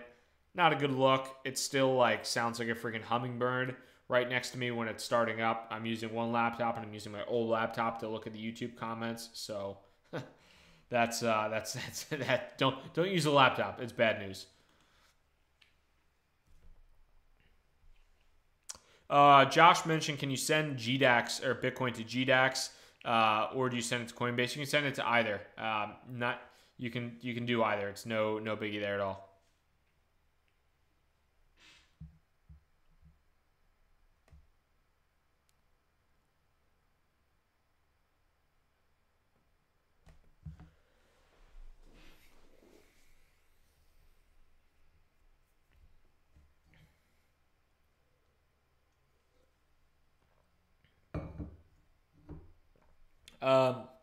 Big Hat Logan mentioned laptops weren't meant to go to the moon. No, but apparently they were meant to fry to all hell, because that's what my laptop did. Now it gets super, super hot anytime I do anything that requires any little bit of computing power on it, because of the times I mined Dogecoin 5 years ago or 4 years ago. So that was bad news. Eric, sorry, man. If that was sarcastic at all. But yeah, dude, I would definitely recommend just Googling mining profitability calculators, and then too from like the perspective of learning how to mine. If you're new to it, YouTube is super, super helpful. Alex, right now, I don't own Litecoin, just because, I think for the most part, I'd just rather be in Bitcoin, although Litecoin is, I think, in a lot of cases, out executing Bitcoin right now. I am not in on Litecoin right now. I should have been on Litecoin. I'm not. If you look at the profits, Litecoin is, really crushed it and has done really well. Charlie Lee has done well in terms of leading that Litecoin into success for the most part. But, as of right now, I'm not in on Litecoin. I think I'd just rather have my money on Bitcoin and then in some long shot, kind of moonshot type cryptocurrencies. But I have nothing against Litecoin by any stretch. I have a lot of friends that are heavily invested in Litecoin and doing really well with that investment. But that's I think from like an overall cryptocurrency perspective, I just in some cases view Litecoin as a fork of Bitcoin, and I feel like I'd rather just have my money in Bitcoin. So that's kind of the reason why.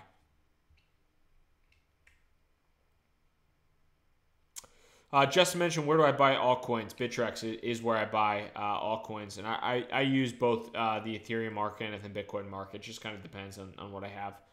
No big deal there at all. Mark D, what is up, dude?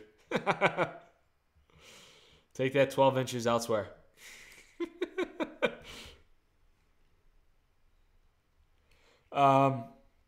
So somebody mentioned, what would I do with $100 in cryptocurrency if I had to invest it right now? It depends on what you're going for, honestly. I mean, how big of a deal is that $100 to you? Like, is that something you get back pretty easily or not? Because I mean, if you have $100 and you want to turn it into 10 grand, then you're gonna have to take some. You're gonna have to go down to Coinbase, and if you have $100 and you want to turn it into 10 grand, you're probably not going to do that with Bitcoin. Unless Bitcoin goes up to like being worth $40,000 or $400,000. You're not going to make those gains. However, if you go down to like this range on CoinMarketCap and you go to like, I mean, I honestly have no idea about half these cryptocurrencies, but if you go to something like Elastic, which is worth $40 million right now, and that goes up to $4 billion, you know, you just turn your 100 grand or, you know, your $100 into 10 grand. So I'm not saying anything about Elastic actually, you know, 100xing at all by any stretch, but I'm just saying from that perspective is you kind of need to figure out what you want to do from an investment standpoint. And, you know, are you looking to take some big risks, or are you looking to just kind of maybe like double your money or something like that? And even doubling your money, I mean, that's a pretty big proposition in and of itself. There's really nothing. Just because you have $100 doesn't mean the laws of investment don't like evade you, and it just like it's all of a sudden easy to double your money. If it was easy to double your money, every single person on the planet would be doing it, and they'd all be millionaires and billionaires. But it's not. So just because you have $100 doesn't mean it makes it easier to do that. Hey Anthony, what's going on, brother? So, Lucifer Jesus, I love the name, man. It's very, very much a dichotomy there. Mentioned, given the recent situation with China, and, you know, if some people are new to the stream, I know we've been going for like 2 hours at this point in time, so I need more beer. But so we've been going for like 2 hours at this point in time. But somebody mentioned, let me go back to it. Given the recent situation with China, do I feel that cryptocurrencies are viable long term? Yes, I do. It's a bump in the road. It's not a great bump, but it's something that, you know, should be anticipated. I mean, it's not legal in China to VPN. It isn't. It's basically, you know, you can't use Facebook in China. You can't use Google in China. I mean, those are multi-billion-dollar companies, Facebook and Google. You can't use those in China. So because you can't have an ICO in China doesn't mean that you can't have multi-billion-dollar companies or multi-billion-dollar protocols surrounding them. So obviously, you know, the ICO ban in and of itself, not necessarily great news. And I talked about this in the video earlier today, but, you know, for the most part, what's up, Evelyn? But for the most part there, I mean, the regulation, you know, it is what it is. Such sales are considered illegal and disruptive to the economic and financial stability of China from the People's Bank of China. Let's see here. Starting from the date of this announcement, which was, I believe, yesterday, all kinds of token issuance should stop immediately. Any individuals who have completed token fundraising should be refunding the crypto assets and deal with the risk properly, and they will also have to deal with relevant law enforcement. So, I mean, it's not great news, but like I said, China's banned Facebook, China's banned Google. Like, what hasn't China banned? You can get arrested for creating VPN software there. You can basically get arrested for using VPN software there. It's something you got to be aware of. But for the most part, like every cryptocurrency took a bath. It has nothing. They're not banning Bitcoin. They're not banning Ethereum. They're banning the ICOs based upon fundraising there. So it's not the end of the world by any stretch.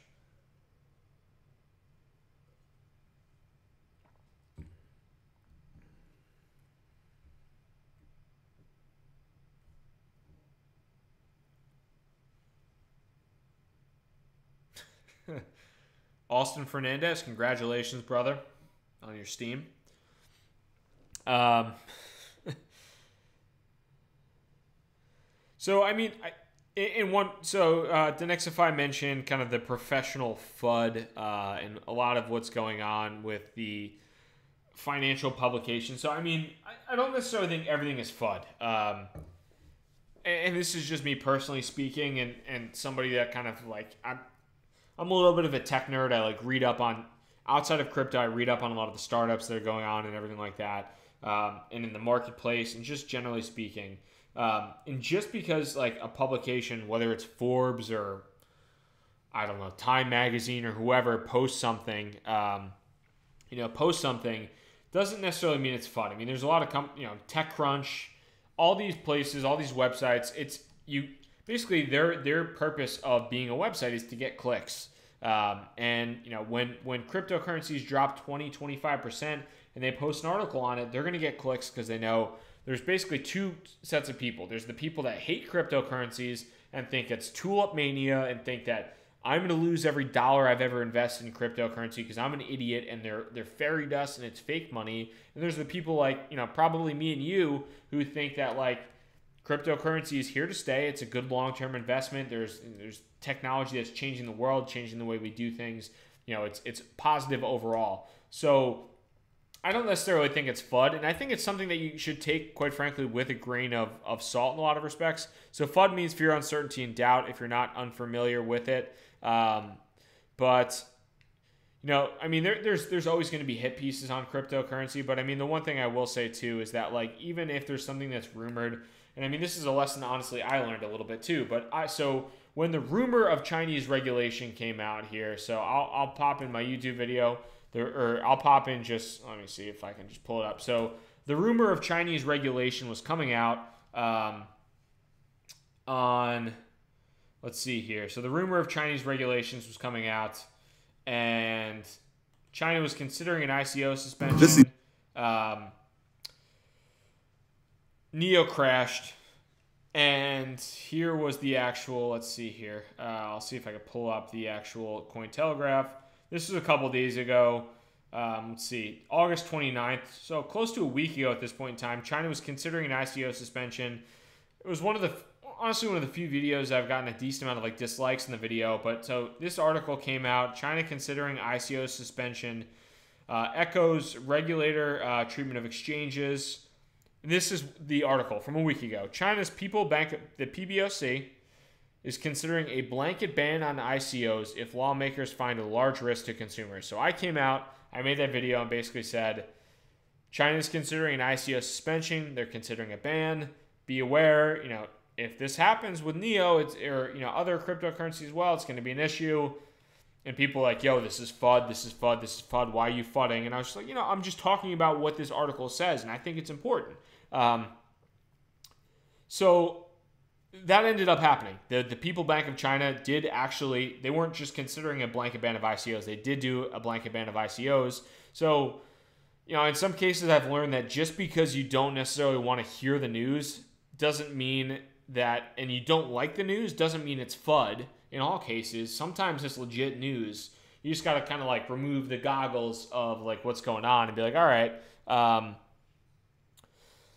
so that's kind of, my thoughts there. It's just like, just because that, there is definitely FUD out there, but at the same time, sometimes there's like legit news, there's legit rumors that you should pay attention to and try to dissect the FUD as much as possible. Because if you took this and you're like, oh shit, like this is bad news. If you read this line like a while ago or a week ago and you sold on it, you could have bought back in a lot lower this week. I didn't sell anything, but I did talk about it. So it was interesting.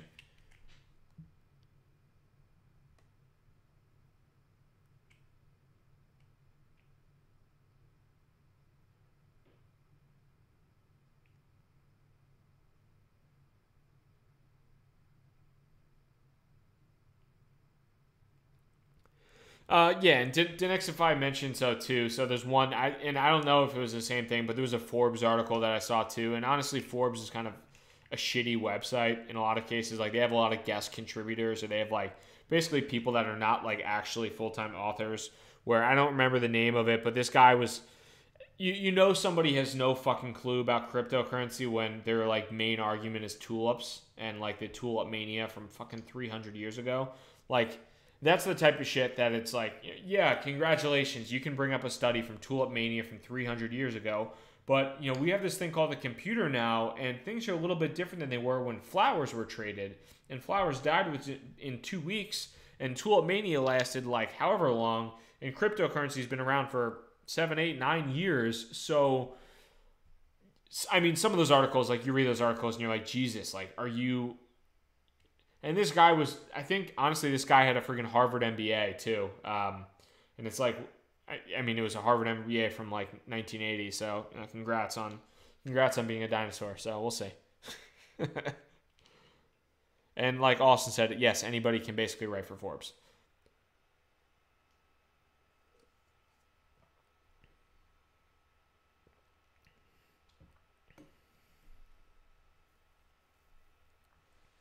So somebody mentioned, how do you determine when to sell? Are you bashing it based on, are you basing it based on percentage, or are you? So I mean, for the most part, I'm holding most cryptocurrencies that I'm investing in, and then if I feel like that there is a specific kind of time frame, or I'm just feeling like the sentiment is changing on said cryptocurrency, then I'll sell and I'll move it to something else. But for the most part. Thanks, Francis. I appreciate it, man. What's up, Mark? What's going on, brother? I got a lot of beer. I might have to take a piss soon, but yeah, I mean, for the most part, as far as me trading cryptocurrencies, I've heard, I mean, there's a lot of different, strategies around it. I'm mostly a buy and hold type guy with sells where I feel like there's a big change in the market sentiment. There's a couple other like YouTube channels and just guys I've talked to where they'll buy cryptocurrency and they will set a specific price that they will sell at no matter what. If it's a 25% or 30% or 35% over where they bought at, then they're going to sell it at. And that's fine. But at the same point in time, so I mean, I'll show you two different comparisons too of like what things that have gone wrong. So I'll send you OMG right now, or I'll show you OMG right now. So I bought OMG US dollar wise. I bought OMG when it was down here at about $1. So I'm up about 1,000% right now on OMG. If I set my sell limit if I set where I was going to set my sale at 30%, I would have sold it right here and I would have missed out on all of these gains. So at the same time, right now where we're at, I mean, could OMG come crashing down and I would have, I mean, all those gains are null and void if I don't sell. If you don't take profit, it's not gains really, it's just paper gains. And we can see that in this case. So Civic, we got CBC, pull up Bittrex. Let's see here. Let's see if on the US dollar. So here we go. So here's Civic on the USD. I'll pull this over a little bit. I mean, Civic crushed it for a while and it was all the way up to, I don't think that's right.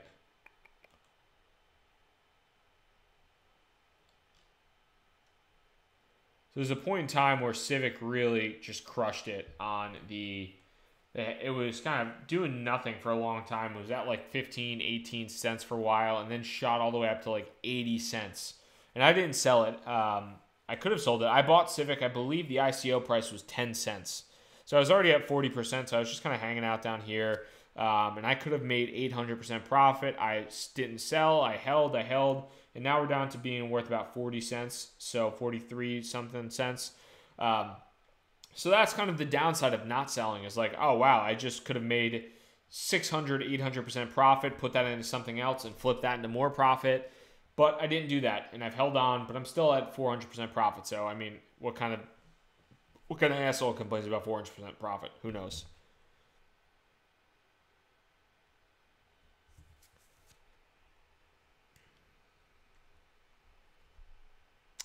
So Anthony's mentioning another ICO just announced that they're not going to use Neo anymore. Yeah, that's crazy. It's interesting. It'll be interesting to see how things with Neo shake out. I'm looking forward to see that. I know a lot of people are pretty heavily invested in Neo for sure. So I'm out on Neo right now, but I'm definitely wishing everybody the best there as well.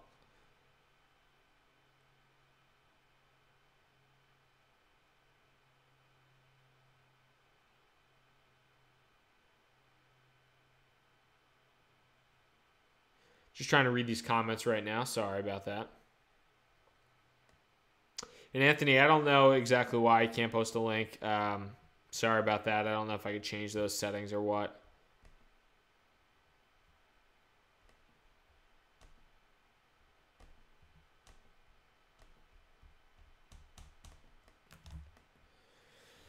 So, I mean, outside of that too, guys, if you are new here as well, definitely hit that subscribe button. That would be that would be awesome. Would really, really appreciate that. Kind of coming up here on almost 10,000 subscribers, like I said before. That's freaking incredible. The fact that this has happened so damn quick. And if you guys too have new information on, or if you have new questions, I'm gonna create a recorded video within the next like 12 hours. I'm gonna post. If you have questions that you'd like me to answer in the recorded video, if you have like a topic idea, just let me know. Comment in with the topic idea so I can get a feel for that, and that would be freaking cool. That'll be, just let me know on that, and I'll definitely make sure I can make sure that you get that topic included within the recorded video.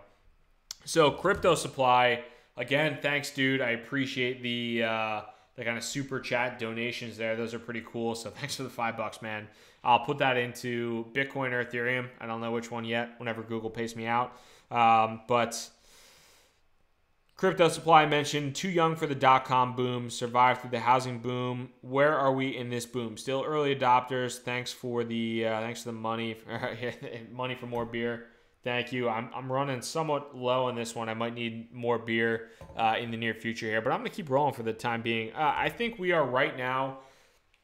So it's tough to say. I mean, I think we're not necessarily like early stages. I mean, if you look back at, I think, probably like 2011, 2012 was like the early stage. And that's where, kind of things, if you got in at that point, you're sitting really, really pretty.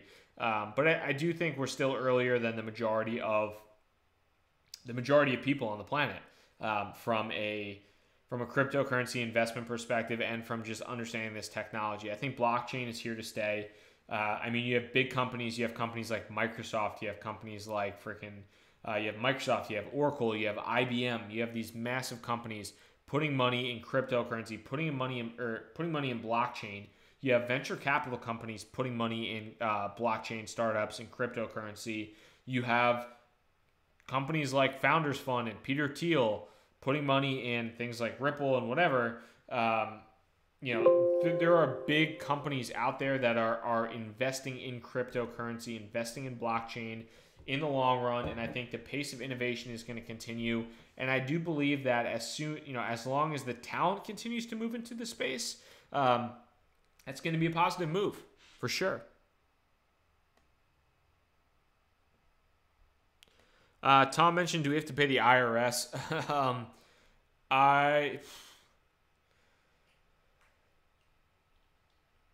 Evelyn, thanks for joining. Appreciate it. Have a good one. Peace. So paying the IRS, now if you don't want to pay taxes, that's on you. If you're an American citizen, just know that the IRS is definitely on top of the cryptocurrency game. I think, I forget the statistic from last year, but with with some of the cryptocurrency growth recently, there was, I believe, only 800 people that claimed gains or claimed profit from, I think it was less than 1,000 people claimed profit from or any earnings from Coinbase, and Coinbase just passed 10 million registered accounts. So out of 10 million people right now, out of 10 million people that have Coinbase accounts, less than 1,000 of them actually reported earnings or income from Coinbase. So you can, and the IRS actually is suing. The IRS is actually suing Coinbase, or was in the process. I don't know kind of where this is right now. And a lot of people rip Coinbase to shreds, but Coinbase has fought this hard, and the IRS has sued Coinbase for the names of, basically for all the information of every Coinbase user and all of the information surrounding all of their information, so that the IRS could know who has made profit from Bitcoin, from Ethereum, from Litecoin. And Coinbase has fought them and has tried to basically battle the IRS. So that's something, you definitely want to be aware of. Yeah, Coinbase folded. I believe it was if you had, I think it was 15 or 20 grand in cryptocurrency that, they were going for. So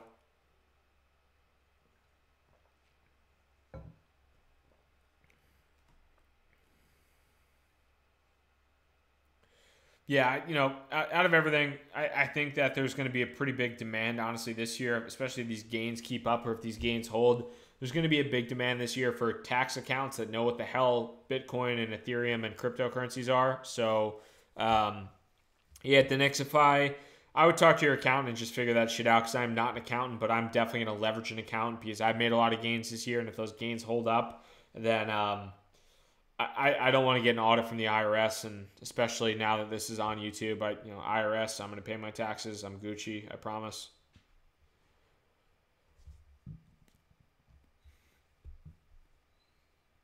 Yeah.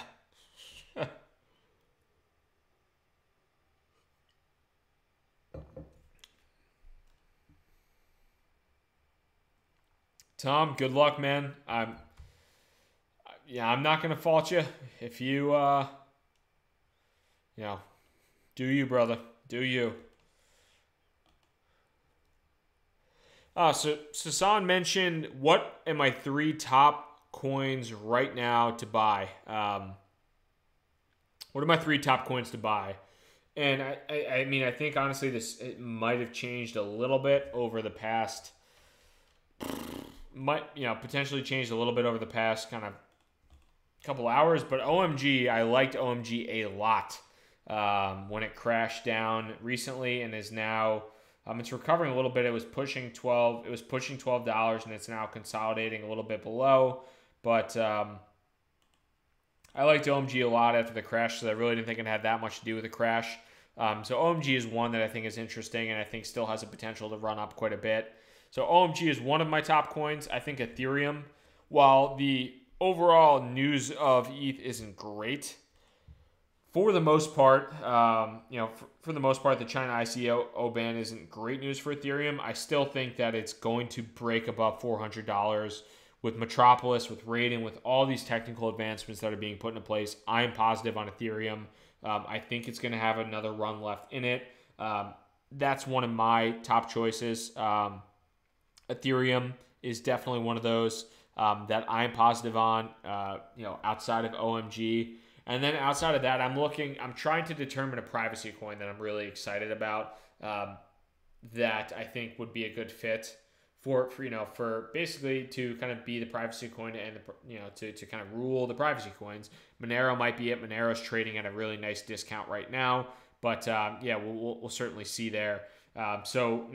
Really for me too, right now, OMG is one that I'm confident in moving forward. Ethereum, I'm confident in moving forward. It obviously took a dip, but I think it's going to have a nice run upwards. Then I'm trying to evaluate some other cryptocurrencies as well. So we'll see what happens there. Somebody mentioned what's my take on EOS. You might not have been on the call prior, but mentioned it a little bit. I'm not a fan. Anything that stakes its reputation on being the killer of something else is usually, not actually the killer, and they're just a copycat. And I think Ethereum has enough technical advancements, and they have a strong enough team behind it to just kick the shit out of EOS. And also, anybody who does a year-long ICO, I don't know. I'm not super positive on EOS. I'm not super excited about it. So that's just me. That's just me.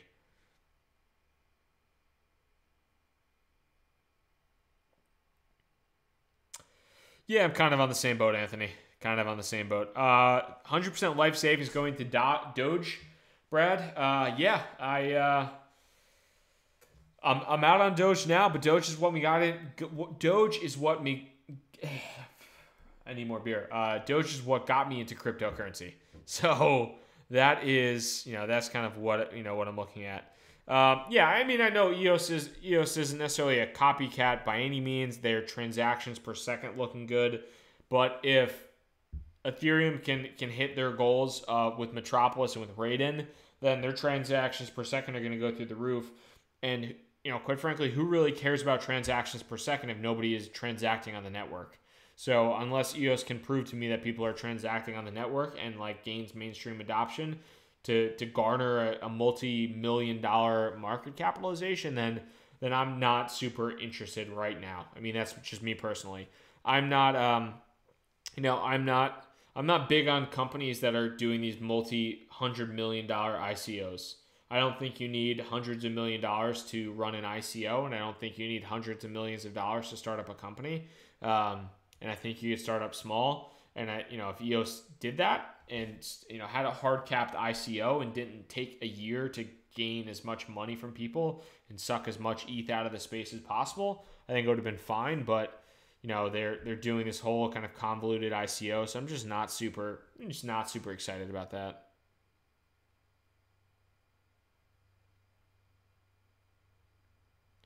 I mean, even if the technology is good, yeah, no, I definitely get what you're saying, Denexify. Justin, I have not seen that unicorn token or the unicorn ICO. I've heard it a few times. I haven't done too much research on it, quite frankly. Guys, one more beer. I'm going to grab one more beer, and then give me 2 seconds. I'll be right back, and I'll be winded when I come back from sprinting downstairs.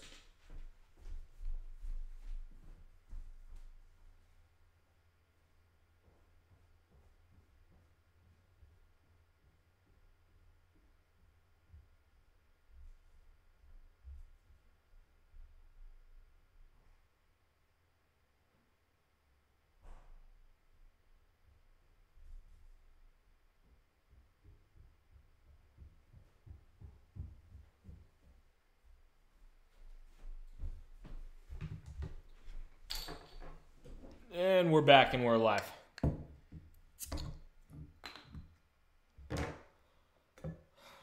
Sorry, guys.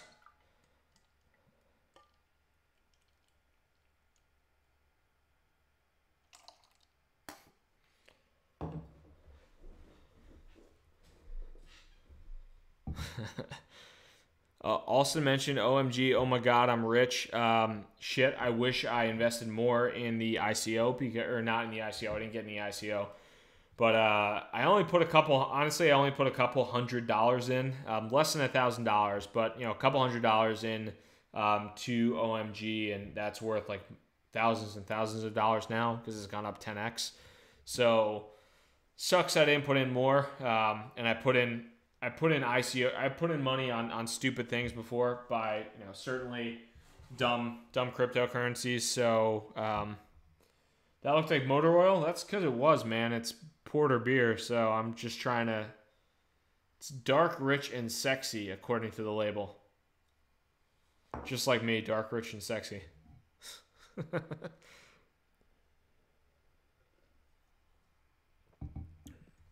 So also mentioned I would guarantee like all of these new coins won't be around in 5 years. I mean, it's definitely a possibility. Definitely a possibility that a lot of these cryptos won't be around in 5 years, which is why in a lot of cases I'm trying to make gains off of the crypto that is around right now that is going to make gains and then put those gains back into cryptocurrency that's going to be here for the long run, like Bitcoin, like Ethereum, maybe like Litecoin, like Monero, like whatever. Trying to evaluate what is a potential short-term gain, what's potential long-term gains, and where I should kind of evaluate that in the future.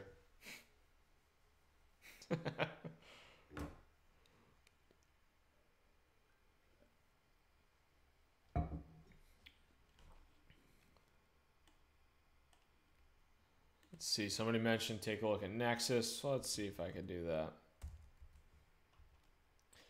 So Nexus just trading on Bittrex. It's actually doing fairly well trading against BTC, but yeah, I don't know too much, quite frankly, on Nexus. Taking a look at it right now, but it's pretty much near all-time highs against BTC and keeping track, which is pretty good. Yeah, Anthony, I've heard quite a few things about Verge. In comparison to Monero. Another one that I've heard about, which is kind of lower on the totem pole from basically everything else. Nav coin is another one that I'm checking out too. So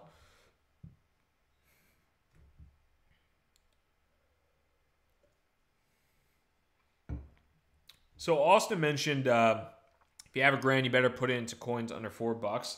It's not necessarily the case. I mean, I think in some respects, it's really more the market cap and the growth of the market cap. Let's take a look here. I mean. So, and not to say that I'm in any way positive about, like, all right, let's say Byteball. I have no idea, really, honestly, I have no idea what Byteball is, but it's at $352 right now, $352. but the market cap is only at $185 million. So that leaves it a lot of room to potentially do some, some nice things there where, again, I have no idea about Byteball, but it's pretty realistic for a cryptocurrency to be worth $1 billion. And again, no idea if Byteball is worth $1 billion, but if Bitcoin 5X's, that's worth $1,500.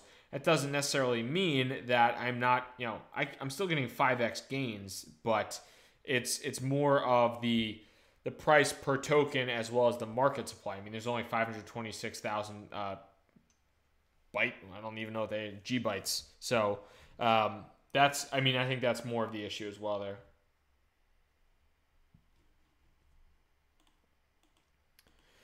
Guys, as outside of that though, appreciate the time tonight. I'm gonna finish this beer. I'm gonna hang out for a little bit. If you are new to the channel, definitely hit the subscribe button. I appreciate everybody taking so long and just chilling with me here, drinking some beers, relaxing. I'm probably gonna go live tomorrow night as well. So if you're bored, tomorrow night, same time, same place, I'll be here hanging out with y'all. I'm losing my voice at this point in time from talking so damn much, but please let me know if you have any questions in the comments section. I'm always available on Twitter, on the Facebook group. Please let me know. Happy to help out as much as possible. Thank you so much for your time, guys. If you are new here, hit the subscribe button, hit the like, and I hope you have an awesome, awesome night. Rob from Crypto Bobby signing out.